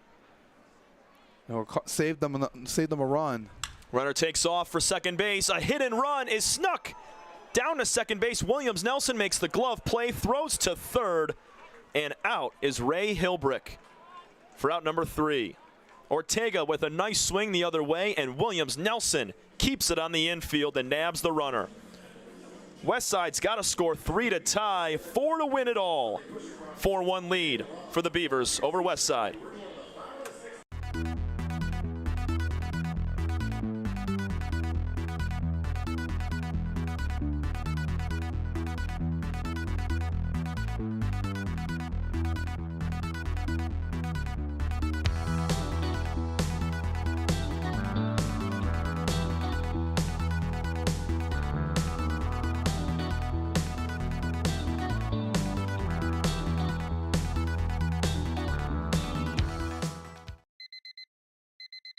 Time doesn't heal all wounds. Hard work, perseverance. And we do. We're fighting cancer with proton therapy. And music therapy. We're turning back the clock on Parkinson's and outsmarting blood clots in seconds. Instead of days. Because this is her time. His time, your time. And it's time to show we can. Corewell Health.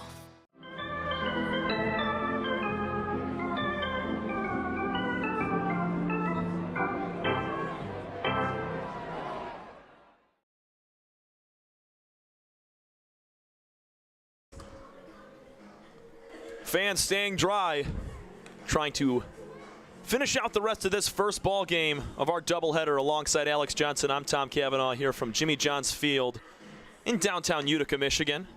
It's been a great game so far. 5-1 lead for the Beavers. They scored a run on that ground ball from Ortega because it was a fielder's choice, and Williams Nelson didn't make the put out to first and got the runner at third.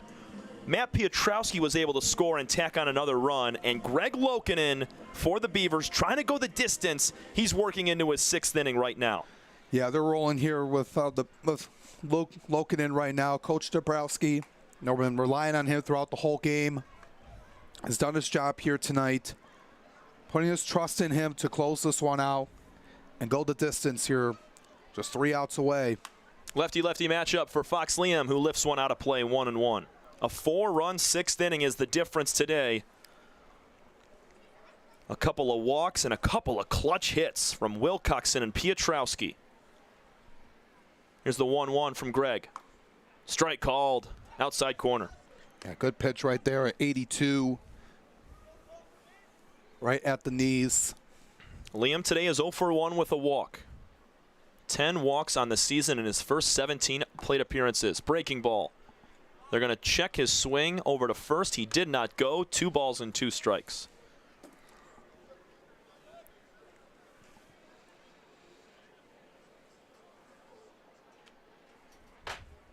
Lokinen over the head with the 2-2 windup. Here's a ground ball to shortstop, or second base.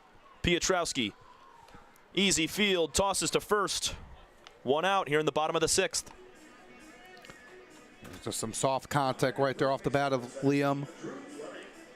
Got a lot here to do here. You got Drew Fleming coming up here. Looking to see if he can provide some power here and cut into this deficit. The man from Davison, Michigan.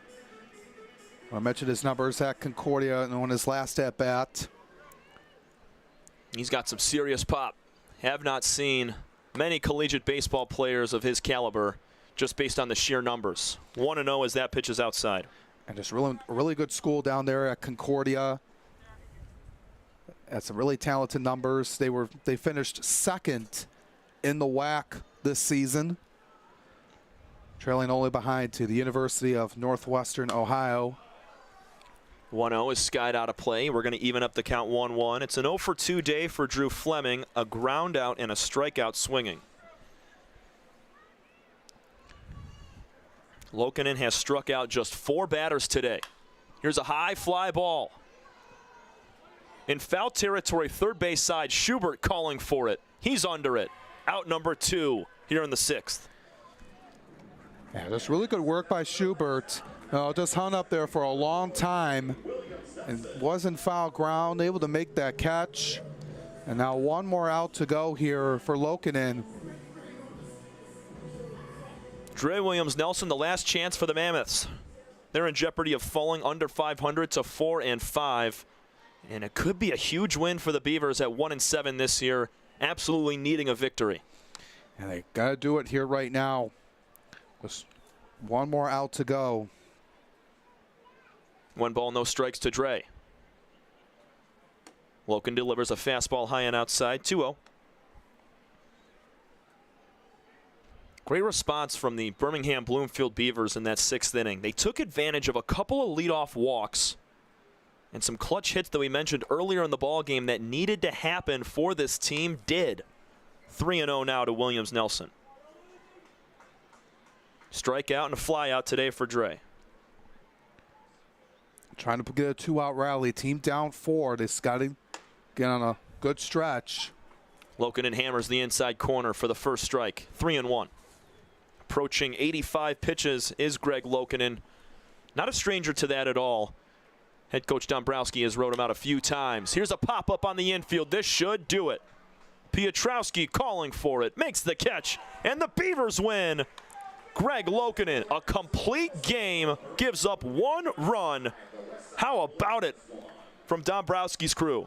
Really good work here by the Beavers. A much-needed win, snapping a 7-game losing streak, and they rely on their ace, Greg Lokinen, to get the job done. 1 run allowed on 3 hits.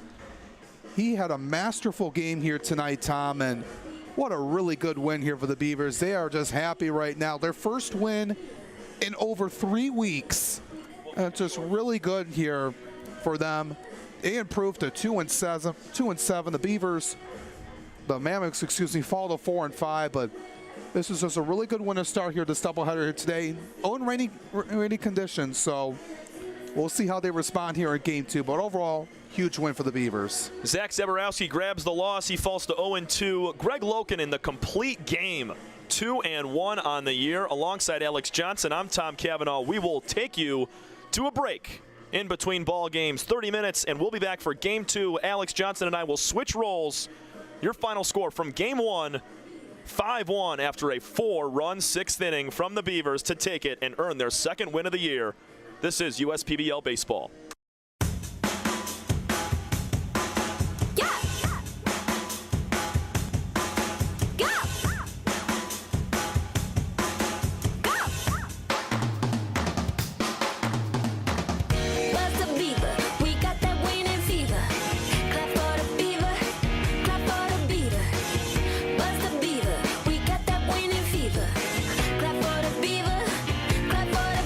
Put your hands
Jimmy John's Field is the perfect venue for birthday parties, summer picnics, company outings, and provides the best entertainment in Metro Detroit with great baseball all summer long.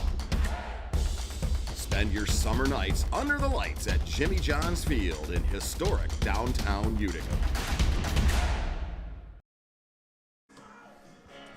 Welcome back, everyone, to Jimmy John's Field. Getting ready to start Game 2 of this doubleheader here tonight between the Westside Woolly Mammoths and the Birmingham Bloomfield Beavers.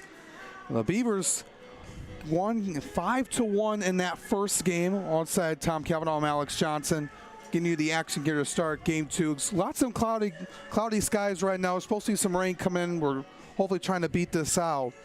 So we'll see what happens with that. We'll just, first of all, let's take a moment to take a look at our sponsors to make this broadcast possible.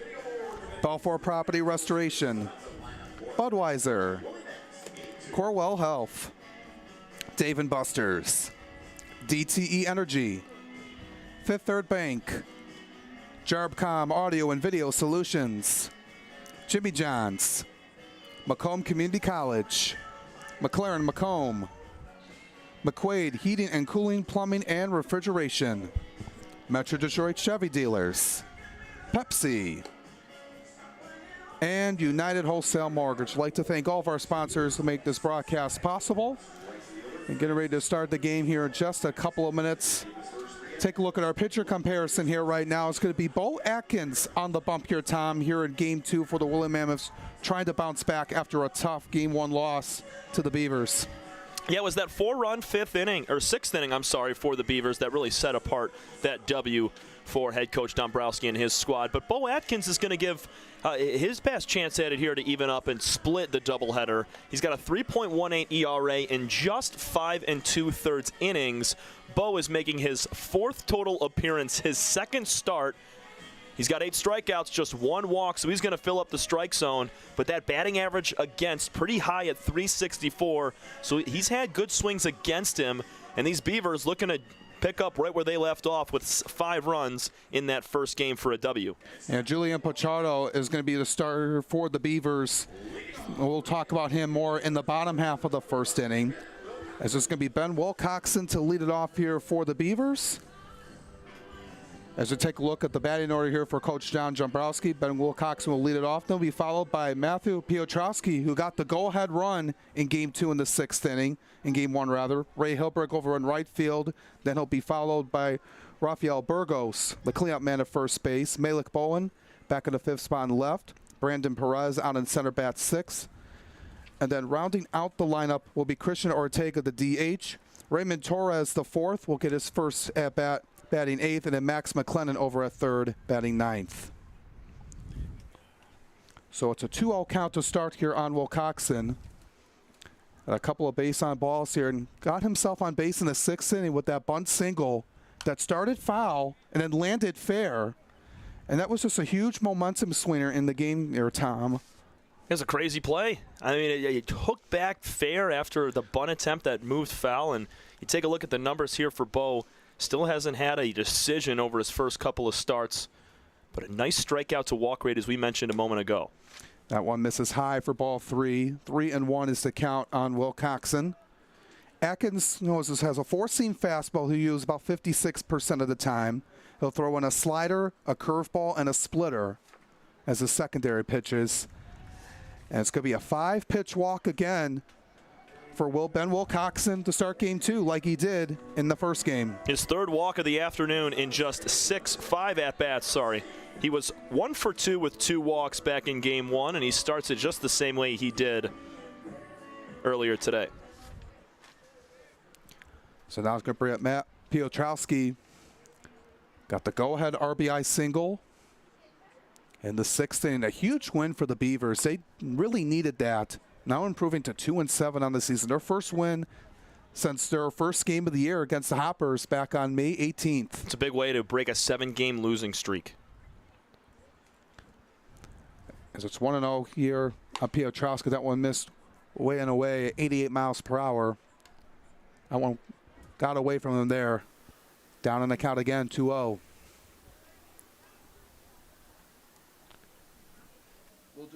offense after the first out.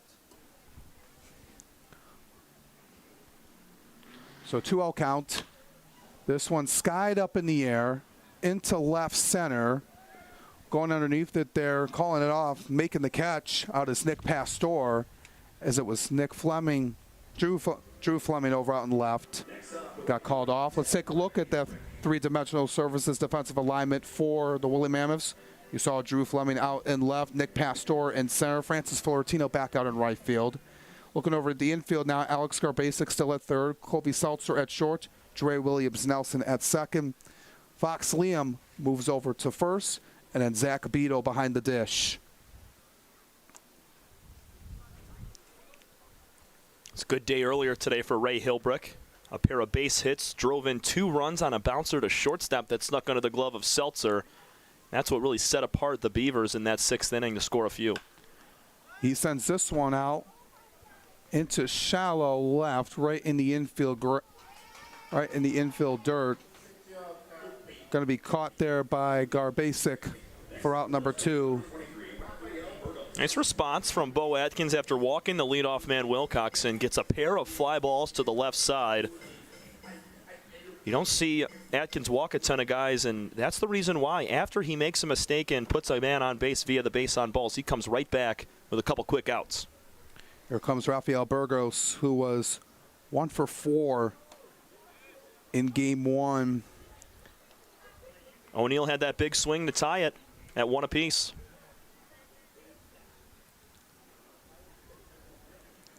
He's been having a good showing here so far with this power. Much of the 2 home runs.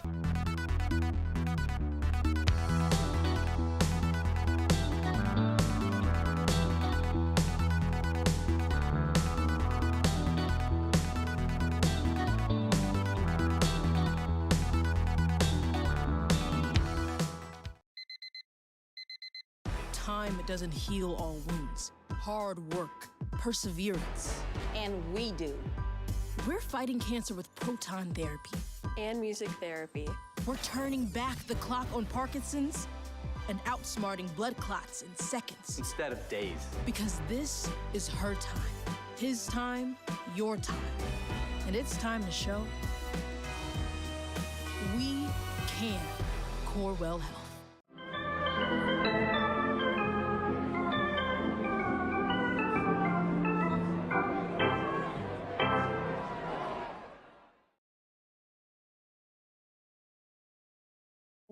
Bottom of the first we go here at Jimmy John's Field. Let's take a look at Taylor Jellikowski and the Woolly Mammoths starting to line up here for game 2. It's going to be Nick Pastor to lead it off in center field. They'll be followed by Francis Florentino in right. Fox Liam is over at first base in game 2, batting third. Drew Fleming in the cleanup spot in left field, and it'll be followed by Dre Williams-Nelson over at second.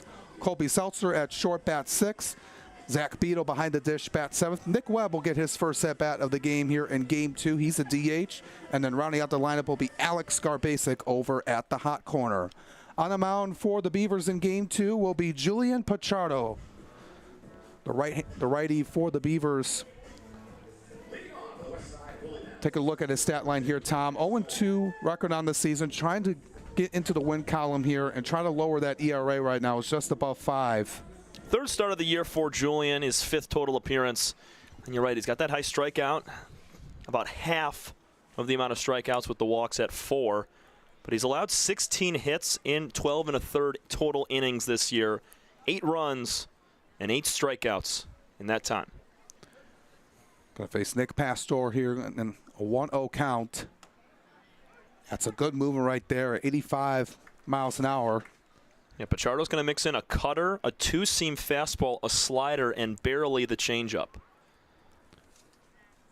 One of the rare guys that doesn't go primarily fastball. This one get out of the reach of Matt Piotrowski for a leadoff single for Nick Pastor. That just took one bounce and then out of the reach of Piotrowski and into the right field grass. It was a nice piece, and that ball had a little bit of tail on it, hooking towards the right field line, so it was moving away from the second baseman, Piotrowski, there. It's a tough play to make. I don't think he thought he had to dive for it, but as that ball moves away, it's just a little bit too late for him to try to lay out. Now it's going to face Francis Florentino. Had that RBI double in that first game. Got out at second for running past the base and getting back. So he was responsible for the lone run for the Woolly Mammoths in that first game. And he's a guy that has really heated up and has improved from the start of the season. He's swinging it really well lately. After a couple of home runs he had against the Unicorns last Saturday. Trying to get hot and get the Mammoths going. And a hitter-friendly 2-0 count. I went right up the middle. Takes one hop to Max McLennan, trying to go for two. And off the bag was Piotrowski. The infield umpire said he did not keep his foot on the bag fully. So that's going to go down as an E5. There's a little bit of a pulled throw from McLennan over at third base. Nice job from the second baseman, Piotrowski, to keep that ball on the infield. He had to really dive over and pick that on one bounce. I'm surprised they called him safe there, as Piotrowski had to kind of reapply his other foot. I thought he got it in time there, but Pastor just a little too quick down there at second base, sliding in time. And that's a second fielding error on the day for the Beavers, as Fox Slim swings to the first pitch foul at 86.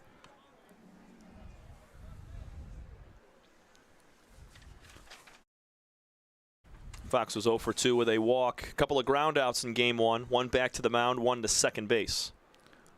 Came in only hitting 143 on the season. A little bit upstairs for a ball at 86, 1-1.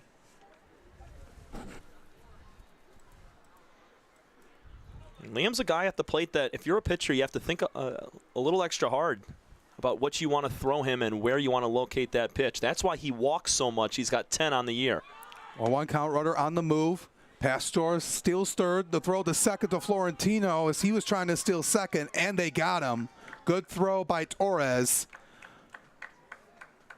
Right over to Wilcox and Piotrowski, so Florentino is out. Runner on third. Nice job from Ray Torres, the fourth, man. He has now caught 3 runners stealing. 9 stolen bases against him, 3 caught stealing. And I think Florentino was just a little bit late on that jump down to second base. If he took off at the same time as Pastor, he would have been safe. This one right over to Piotrowski. He'll throw it over to Burgos for the out. Pastor scores 1-0 Mammoths. Nice RBI ground out. That's what you have to do with a runner on third base, less than 2 outs. And Liam knew exactly what he had to do as soon as Pastor stole third, and he executed it perfectly. All right, take a look at the Beavers starting defense presented by 3 Dimensional Services. Malik Bowen's out in the left field, Brandon Perez in center, Ray Hilberick out in right, and then Max McLennan at third, Ben Wilcoxon at short, Matt Piotrowski at second, Rafael Burgos at first, and behind the dish is Raymond Torres as Drew Fleming has a stand-up double with 2 outs. Sorry, Alex, that was 105 miles an hour off the bat. An absolute laser beam. It took one hop past the glove of the shortstop Wilcoxon and screamed all the way to the wall. I wrote that down originally as a single, but because of how hot that ball was hit, it traveled all the way into the gap, and both outfielders, Perez and Bolin, had no time to go cut it off. Another nice swing from Fleming, showing his power right there. Keeps it going here for Dre Williams-Nelson, who swings to the first pitch. Right pass off Pichardo went to center. Fleming rounding third. He is going to score. Williams-Nelson holds at first, and it's 2-0 Westside. Wasting no time at all, Dre Williams-Nelson going after the first pitch, putting it right back up the box. Might have caught a piece of the pitcher Pichardo. And a double and a single with 2 gone gives the Mammoths another run. Well done with 2 gone for these guys to continue to smack it around the ballpark. There's great work here. After losing that way in game 1, allowing 4 runs in that 6th inning. Wanted to jump out to a hot start. And especially with Greg Lokinen, who was really dominant in that first game for the Beavers, as Williams-Nelson's on the move. The tag with the throw by Torres. He gets another Mammoth out. Ray Torres, the fourth, is legit behind the plate. 2 guys caught stealing. Raymond Torres responsible for 2 of the outs. But the Mammoths scratch off 2 as we head to the second. We'll be back after this.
Heading to the second inning here at Jimmy John's Field in Game 2 of our double dip here today. The Mammoths trying to go for a split. As some fans enjoying this game here, right behind those home base suites, or behind home plate rather. Yeah, they're staying dry. As the rain is start to pick back up here as soon as first pitch happened. It was so funny, Alex. We spent about 40 minutes just in between games, and it was, sun peeking out a little bit. Wasn't super rainy. No rain at all, actually, in between games.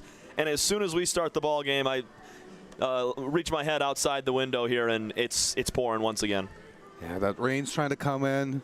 Remember, folks, this is only a 6-inning games we do for the doubleheaders on Saturdays. So we're not playing a full 9, so we're going to move the game along as quickly as we can. The Mammoths, they would like to get back in the win column. They fell to 4-5 after that loss.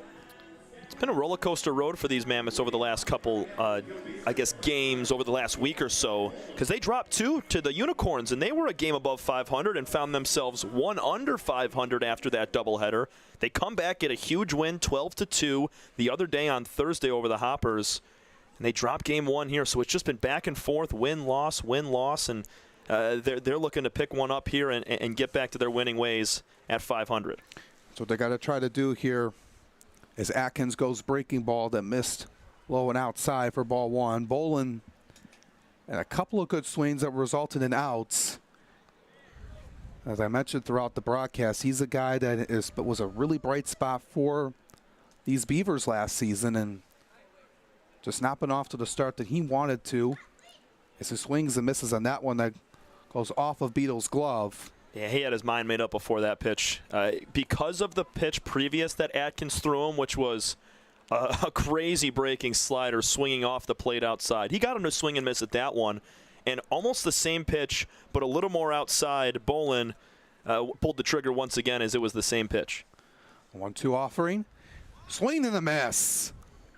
Bo Atkins gets Malik Bolin to go down swing for his second strikeout of the game. Yeah, back-to-back. Ended the first with O'Neal Burgos going down swinging and gets Bolin. He threw him the same pitch 3 times. Bolin didn't touch any of them.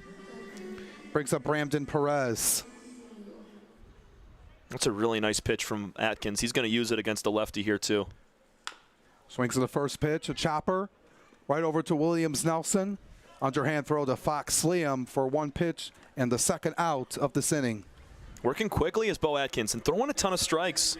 We mentioned his 8 strikeouts to just 1 walk coming into the contest. And then he had 1 walk to start the ball game. And back-to-back strikeouts. There goes JJ the water boy. He wanted the rosin bag over the baseball bat. Bo Atkins had to pick up the rosin bag and say, oh, no, that's mine. I need that.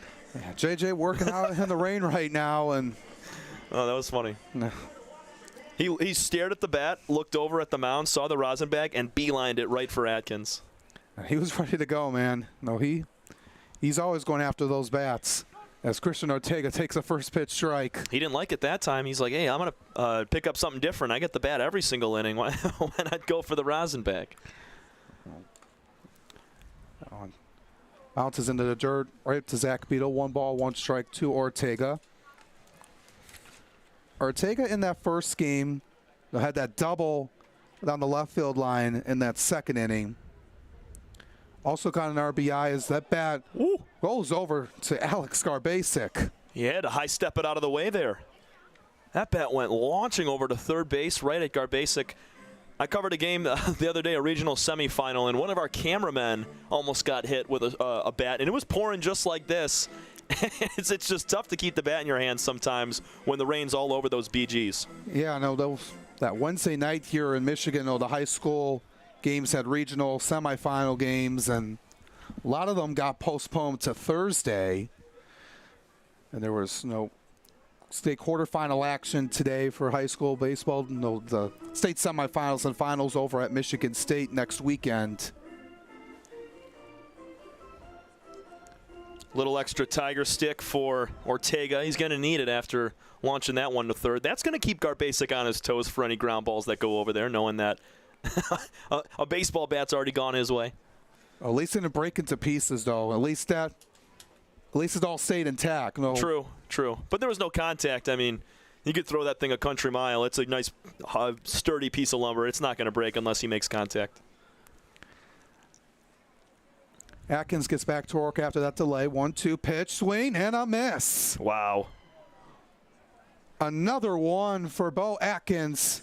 The second one in this inning, and he retires the Beavers in orders. We head to the bottom half of the second. Mammoths come up to bat after this here on the USPBL Network.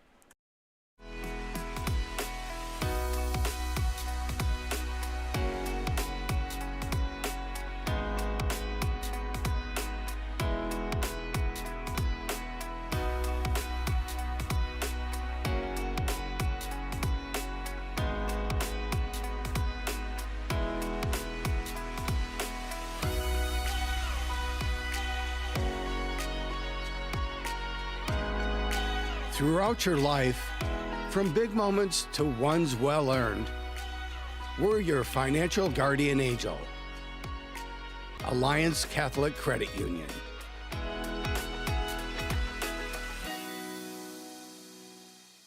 You hear about the promo that Jimmy's John's got going on? 5 off 20? How they pulling it off? Magic? You got David's Copperfields in there? Show yourself, Copperfields! Jimmy John's. $5 off orders of 20 or more.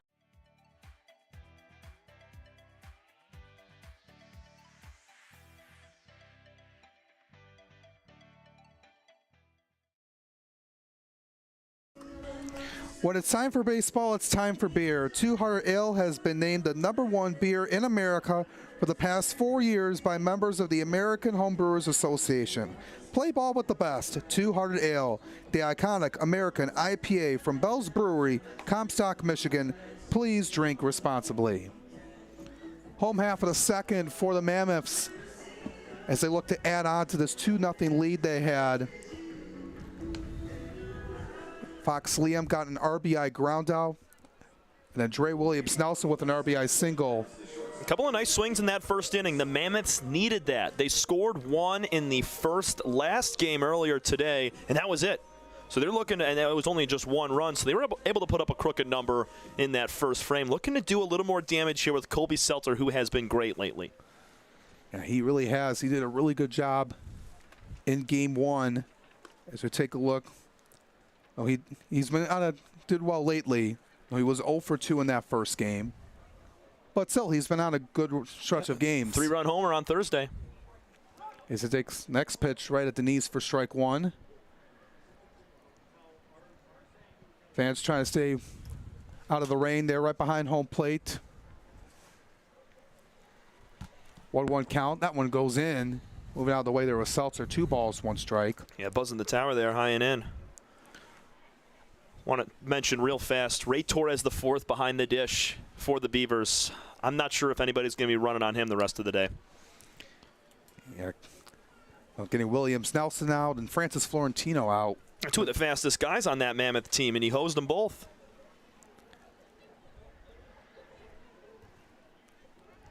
You got Nick Webb sitting underneath in the near the clubhouse area, waiting on deck. Seltzer on off to Will Coxon into left center. Would have been a diving stop by Will Coxon, but just took a funny bounce. It bounced off of him and into the grass. Yeah, we've seen it all day long since the rain started. Just a quick bounce, either on the grass or the dirt. It's going to stay down as it did there again. Didn't get that high bounce to the glove of Will Coxon, but every time that ball's going to hit the dirt or the grass, it's going to skid a little bit quicker because of the rain. And we've been seeing that lately as Pichardo throws over to first base. Seltzer's in there standing up.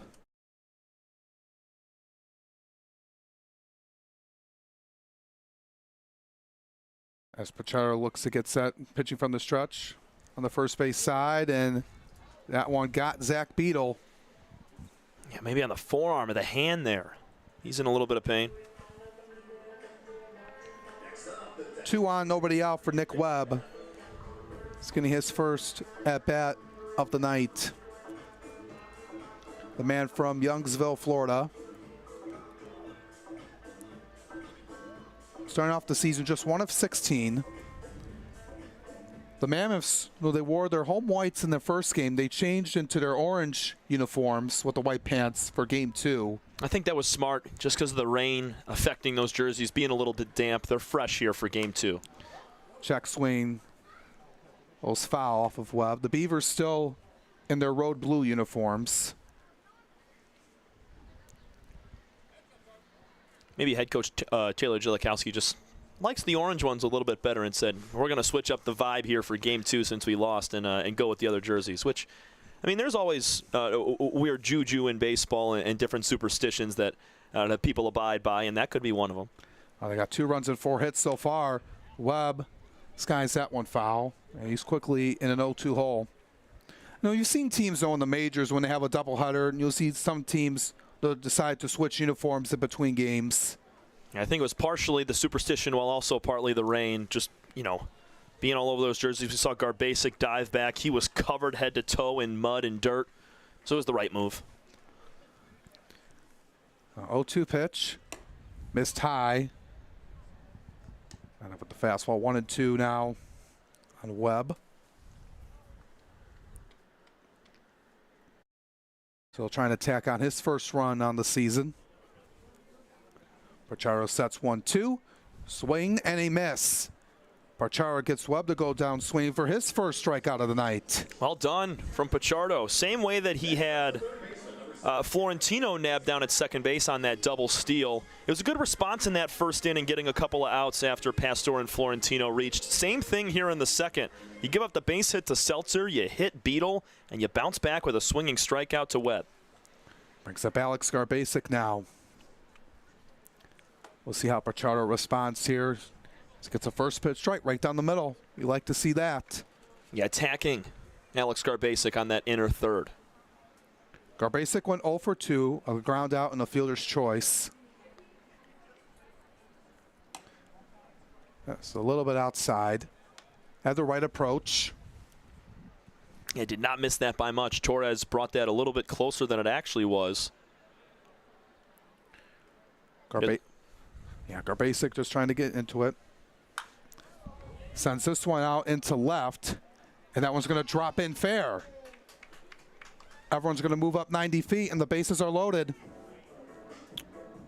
He dropped that right in the left field line. I thought for a second that Malik Bolin had a chance at making that catch right there. Lets it drop in front, and with the bases loaded, another nice chance here for the Mammoths to get on the scoreboard. They're already up 2-0. And another nice clutch hit there from Garbasic going up and in to catch some barrel and drop it down the line. Yeah, you thought, no, Bolin, he had enough time there. It just kind of just blooped right into there, and now the bases are loaded for Nick Pastor.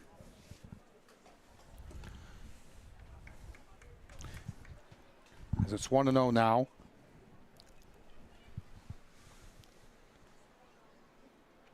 A prime opportunity here for the Mammoths to really open this game up. It's a nice swing last time for Nick. Base hit between the first and second baseman. Ended up stealing third base and came around to score on the ground out from Liam. He's ahead of the count 2-0. Pachardo looking for a double play ball. He has a good location there at 84 to make it 2-1. Got a battle here if you're Pachardo. Nowhere to put Pastor. Got to go right at him here. See McLennan and Burgos in. Expecting something on the ground here. They throw back over the third. High throw. McLennan able to get there. That was really close. If that one went past him, that would have been trouble. Yeah, run would have scored for sure. Seltzer, not the biggest secondary lead there, so he was back in safely with a lot of time remaining. 3-1 count, nowhere to put Pastor. And he walks in a run. And it's 3-0 Westside. As Ray Torres is going to talk with Pachardo here. And that's what happens. You put traffic on the base paths, a couple of base hits, a hit batter to Beetle, and then Pastor is able to grind out a walk on 5 pitches. Continues to roll on for the Mammoths with 1 out. Now Francis Florentino now.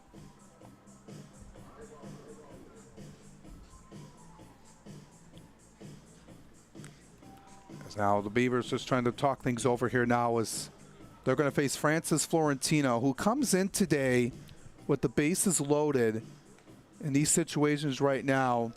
He's just 1 for 1 on the season, but with runners in scoring position, he's 3 of 10. But based on what he's been doing so far as of late, this is going to be a tall task for Pichardo. He's got to throw strikes here. And it's tougher against a guy like Florentino that if you put anything good over the plate, he's probably going to smack it, find a gap somewhere. He's already roped one down the third base line today. So you want to be pretty particular in where you want to pitch to Florentino here, but at the same time, you have to throw strikes considering Pichardo just walked in a run. 3-0 Westside as Florentino takes a big swing and a miss.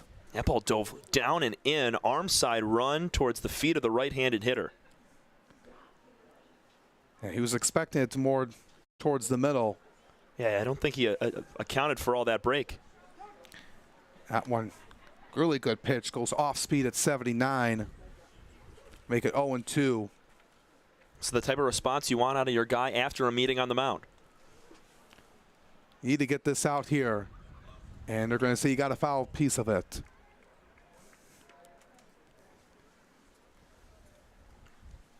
Florentino's going to do a nice job of battling. He always does. Going to try to work the count here a little bit, just like Pastor did. Pitch count getting up to 32 for Pichardo. Ripping this down the left field line, but foul.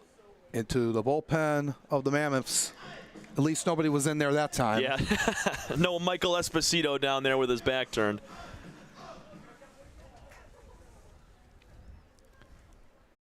Pichardo would really like to turn 2 here. We're just going to go one pitch at a time. Skied up in the air into left center. Going underneath it that time is Brandon Perez.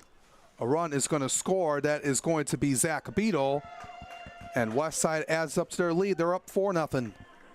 Another RBI for Francis Florentino, number 10 on the year for him. The first Mammoth to get to double-digit RBIs on the season. He just hit that far enough into left center field, unable to tag up his Garbasic from second to third, but Beadle scores easily. Puts runners on first and second. It's those so small things you just got to do here. No, you would like to go for the extra base hit or the home run, but doing things like that really can help your team here. Any way to get him in? That's a good off-speed movement there by Pichardo to make Fox Liam swing and miss at that one. Liam got his RBI last inning. Less than 2 outs with the runner at third base. He hit a ground ball to second to score him. Trying to add another one here. 0-1 authoring. Check swing doesn't go around as that was in the dirt.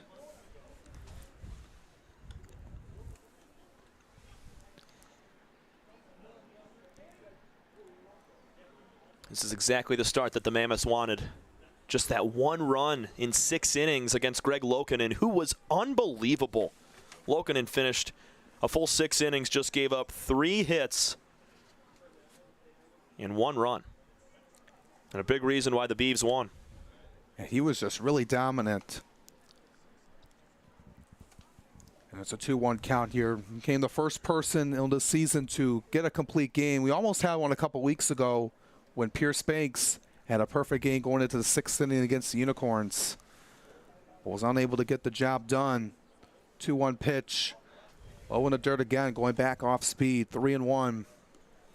There's a base open right now, so you can sort of afford to walk Liam here. As Drew Fleming coming up. Doesn't get any easier, and Fleming's a big threat.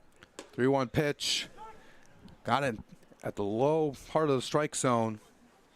At the corner to run the count full. Got to be a dog right now if you're Pichardo. Challenge Liam with a fastball, maybe that other sinker that goes low and away. Payoff pitch coming. Pichardo looks at the runners. They'll be on the move. Swing and a miss.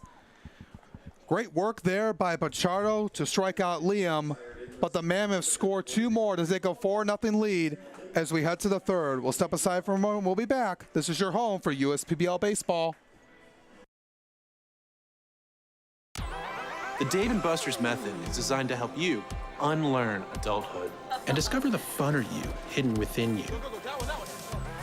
The you that doesn't think about adult things and stuff. Ashley, I don't want to hear anything about your car registration when we're at Dave & Buster's. Okay. The you want to be. Let the Dave & Buster's method illuminate you. Begin the method today with 5 free games. You know you want to. Fifth Third Extra Time helps you do you better. So kick back and relax. You have extra time to avoid overdraft fees. Fifth Third Extra Time. This is banking a Fifth Third better. We're the financial champion of Michiganders. Whether you're a goal getter or dream chaser, an empty nester or up-and-comer, anyone in Michigan can bank with us. Michigan Schools and Government Credit Union.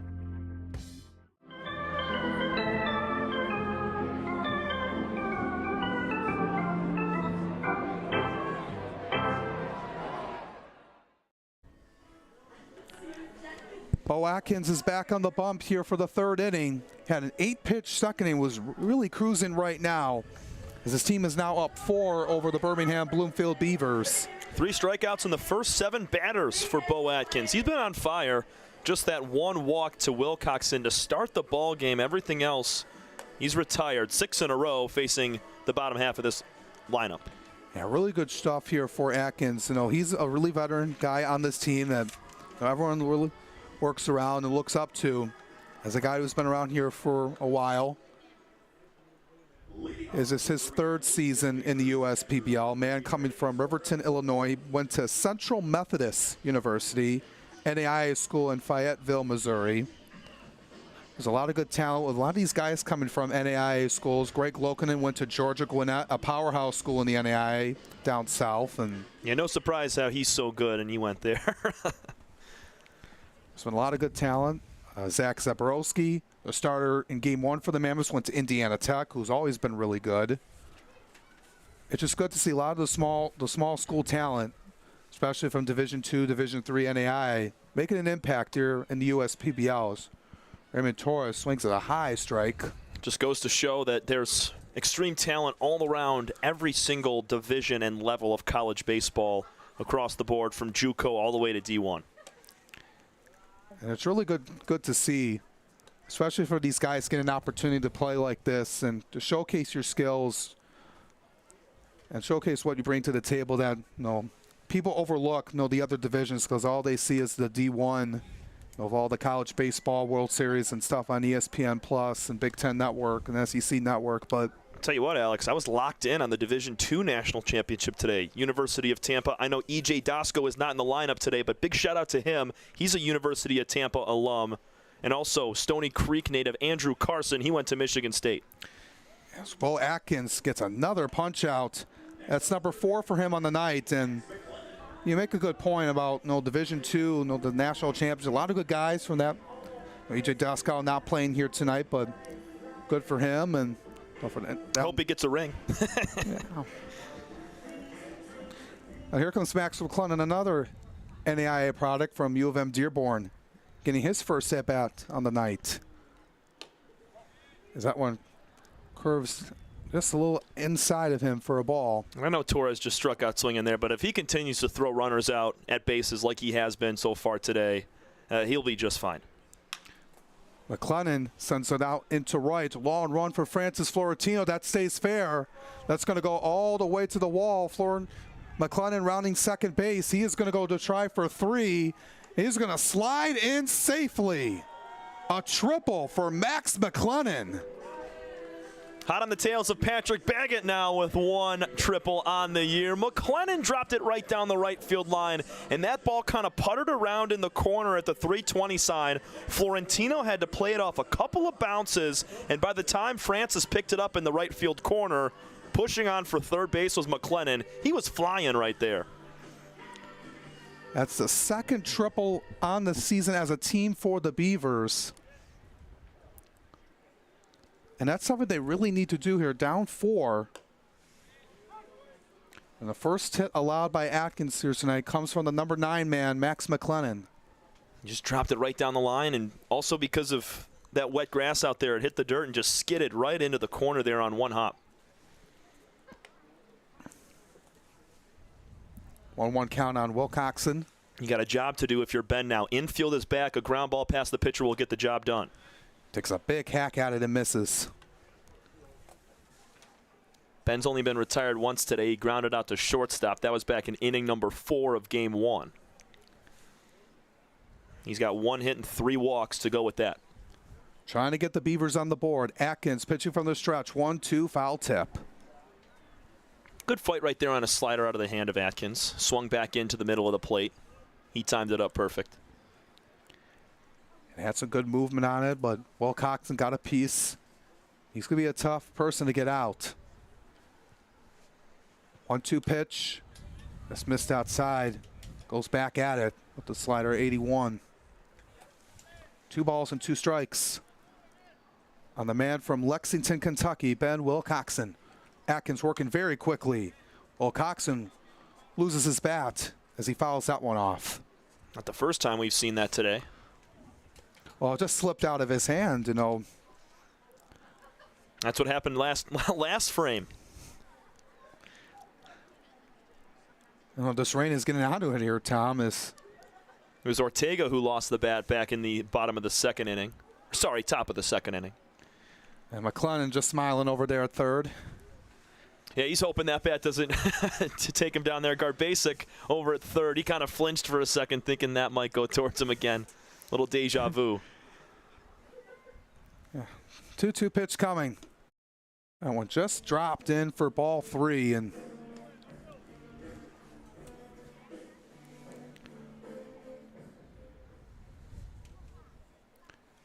Atkins with the payoff pitch. Wilcoxon drives this one down the right and foul ground, long run for Francis Florentino. Not going to get there. Way to stay alive from Ben. He just put that foul enough that Liam and Florentino had really no chance at it. I'd like to see Atkins maybe go with a slider down and away, or maybe swing it in from the hip. Got to keep it a strike here on 3-2. Payoff pitch coming. He's going to send this one down the right field line again. Fox Liam not going to get there. Yeah, almost the same spot as where Wilcoxon put that very last pitch. And Atkins doing a nice job of challenging right now, battling through this count. You see some other guys over the last couple of days on 3-2, immediately losing a guy on 3-2 and walking him, not kind of holding the battle for a couple of pitches and making Wilcoxon foul a few off or put it in play. Payoff pitch again. He's going to send this one out into deep right center. Going all the way back is Pastor, going to go over his head. McLennan will score. It's going to be a stand-up RBI double for Ben Wilcoxon to get the Beavers on the board. A great at-bat from the leadoff guy. Not much of a more perfect at-bat right there from Wilcoxon. Fouls off multiple crafty sliders out of the hand of Atkins and drives one over the head of Pastor in center. How about this from the Beavers? They were being no-hit through 2 1/3 innings, and a triple from McLennan, followed by the Wilcoxon double to center field. These guys are putting better swings on the baseball today. You would like to see, after we talked about just 21 runs and 60 innings to start for the Beavers, and resulting in that 1-7 record. And you know, John Dabrowski, you know, he's been around the USPBL for years now, and he's been, you know, at different organizations at Wayne State, also helping out at Grosse Pointe Woods University Liggett. As that's a really good pitch right there, 0-2. Right there by Atkins. Yeah, swung right back in from the front knee to the middle of the zone. Looks over at the runner at second. That's the dare. The breaking ball 1-2. Try to hold this runner at second base right now in Wilcoxon. It's a 4-1 game, but if the Beavers feel like they can put up a crooked number and spark some life, they're going to try to come back in this ball game and take a lead with a chunk here. Did he go around? Yes, he did. Home plate umpire said he went around a little too far. And that's another one. Number 5 on the night for Atkins. He's just going to continue to utilize that pitch with 2 strikes. Down and away to the righty. It looks so good for about 80% of the way, and then it's got late break and falls in the dirt. Another strikeout for Bo on that same slider pitch, down and out. Yeah, great stuff for him so far. As it goes a slider that time at 79 for a strike. 2 RBIs in game 1. He's just been really well. His average jumps up to 370 as he popped out to third his last time up. He's going to try to keep this inning going. Yep. Down 0-2. Based on what he did in game 1 and being the leader on offense for the Beavers this season, he's going to be tough. 0-2 pitch coming. That one just missed inside. 1 ball, 2 strikes. Yeah, Beetle just tried to bring that back into the plate. Our home plate umpire not fooled by it. Yeah, trying to frame that in to look like a strike and get the call, but didn't get it that time. 1-2. Hilbrook fouls it off.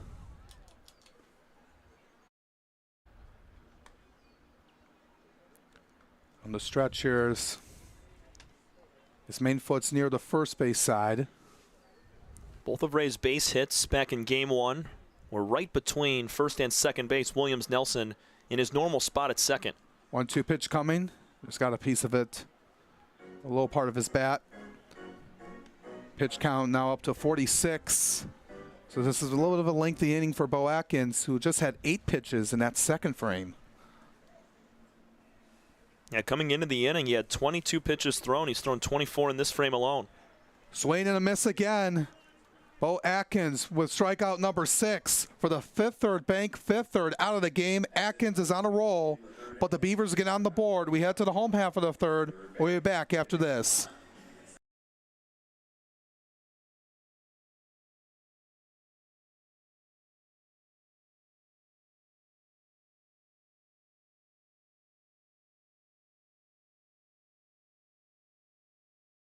We build roads, bridges, wind farms and pipelines, schools to skyscrapers. Our members create monuments. We operate. We're the operators and mechanics behind the advanced heavy machines that move Michigan forward. We maintain boilers and HVAC. Our members run the complex heating and cooling systems that we all depend on. Our training is second to none, and safety is our priority. We are Operating Engineers 324, and we keep Michigan running.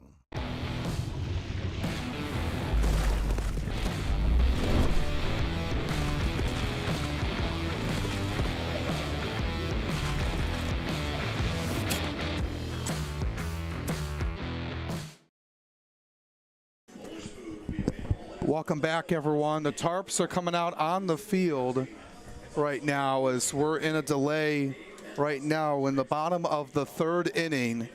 It's 4-1 Mammoths over the Beavers. As soon as that last out was made on the strikeout to Ray Hilbrick, we saw a bunch of the interns head out to left field and start to unroll that tarp. It's going to be put across the infield right now. We're going to have to take a quick break and come back with more information on if there's a suspension, if we're postponing the ball game to another day, or if it's going to be just a little bit of a time delay, and we'll start this game up in a little while. But we'll get you more info. Yeah, we'll just step aside for just a brief moment while we get things situated. We'll be back after a break right here on the USPBL Network. We build roads, bridges, wind farms and pipelines, schools to skyscrapers. Our members create monuments. We operate. We're the operators and mechanics behind the advanced heavy machines that move Michigan forward. We maintain boilers and HVAC. Our members run the complex heating and cooling systems that we all depend on.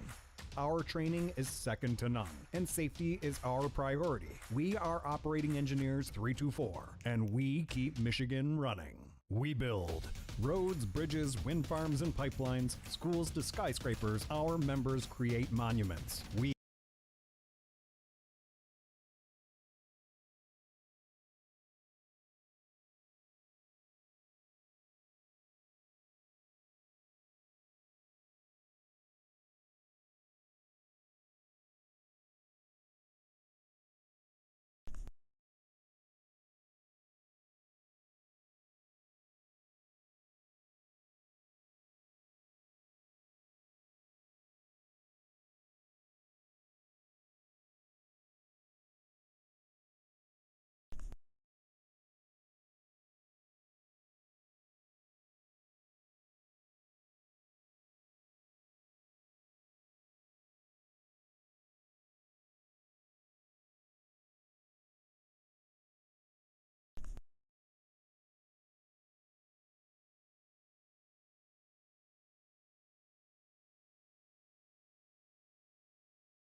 get everything situated. It's been downpouring here ever since. Right now in this rain delay right now is the tarp is completely all over the infield, and it's just been the game was moved up earlier today to start up at 5, and it's just been raining here right now. It's supposed to be like that way for a few more hours. Yeah, the stadium right now is pretty much cleared out entirely. Not a ton of fans still lingering around to see if we're going to play baseball. And I think there's a really high chance that we're going to have to postpone the rest of this ball game until a later date. Obviously, that's not a for sure decision at the moment. We're still in a rain delay, but a decision has to be made sooner than later, and we're either going to get back on the field and play more baseball. But, Alex, I don't see it happening just because of all the rain that is still coming down. There are no bright skies anywhere around here, and this is going to continue for quite a while. So I would venture to say we're probably going to get banged out for the rest of today and then have to play another date for the last 4 innings of baseball. Yeah, just going to be – it's unfortunate how the game was. It was looking at it to be a good start as the Mammoths were off to – had 4 runs to start, 2 runs in the first 2 innings apiece, and then – it was just, and the Beavers looked like they were going to get back into the game with that Ben Wilcoxon double, and it's just, this has not been the day, with the weather out here today in Michigan. And I'm just glad that we got game 1 in. We saw a really nice ball game from both sides. Zach Zaborowski had a nice start. He struck out 4 and 4 1/3, just allowing 1 run. And Greg Lokinen was the star, man. He went the full 6 innings, gave up 3 hits, just that 1 blemish in the first. Florentino doubled in a run. Other than that, Lokinen was a big key reason why the Beavers pick up win number 2 and snap a 7-game losing streak. And then here in game 2, we saw, as you mentioned, the comeback starting for the Beavers with that triple from McLennan. Wilcoxon doubled. But I love the response from the Mammoths here to start game 2, putting up 4 runs in the first 2 innings, trying to bounce back after what happened in game 1. Yeah, this was a really huge win that they desperately needed for Birmingham Bloomfield. And we mentioned they lost 7 straight after winning their first game on the year, and they needed something to get back on track, because falling to 1-8 or potentially 1-9 if they would have lost both games here today would have not been good here for the Beavers. No, and they got off to the right foot. We had RBIs from Fox Liam, Dre Williams-Nelson, Nick Pastor walked with the bases loaded to bring a run in, and Florentino had himself a sacrifice fly. So a lot of different guys in the top of that order chipping in. Colby Seltzer had a base hit as well, so did Gar Basic. And it's a little sad because the Mammoths had done such a great job today in these first couple innings putting it together offensively. Yeah, it's just been, the game is just, we're going up here today, and as the rain continues to go down here at Jimmy John's Field, and the game right now has officially been postponed. The makeup date will be to be determined, so we'll keep an eye on that. USPBL will be posting that out when that day makeup will be. But right now, the game, it was going to be officially postponed right now, as it was a 4-1 lead for the Woolly Mammoths over the Beavers in the bottom of the 3rd inning. So that is going to do it for us here this evening here at Jimmy John's Field, as a 5-1 win for the Beavers over the Mammoths in game 1, and then game 2 is cut short due to the rain, as it was 4-1 in the bottom of the 3rd. As that's going to do it for us here on behalf of everyone here at Jimmy John's Field, on behalf of everyone in the production crew here today, and my partner Tom Cavanaugh, I'm Alex Johnson. Thank you for tuning in for tonight's doubleheader, and we'll see you back tomorrow for Sunday Fun Day between the Unicorns and Hoppers right here on the USPBL Network. Have a good night, everyone.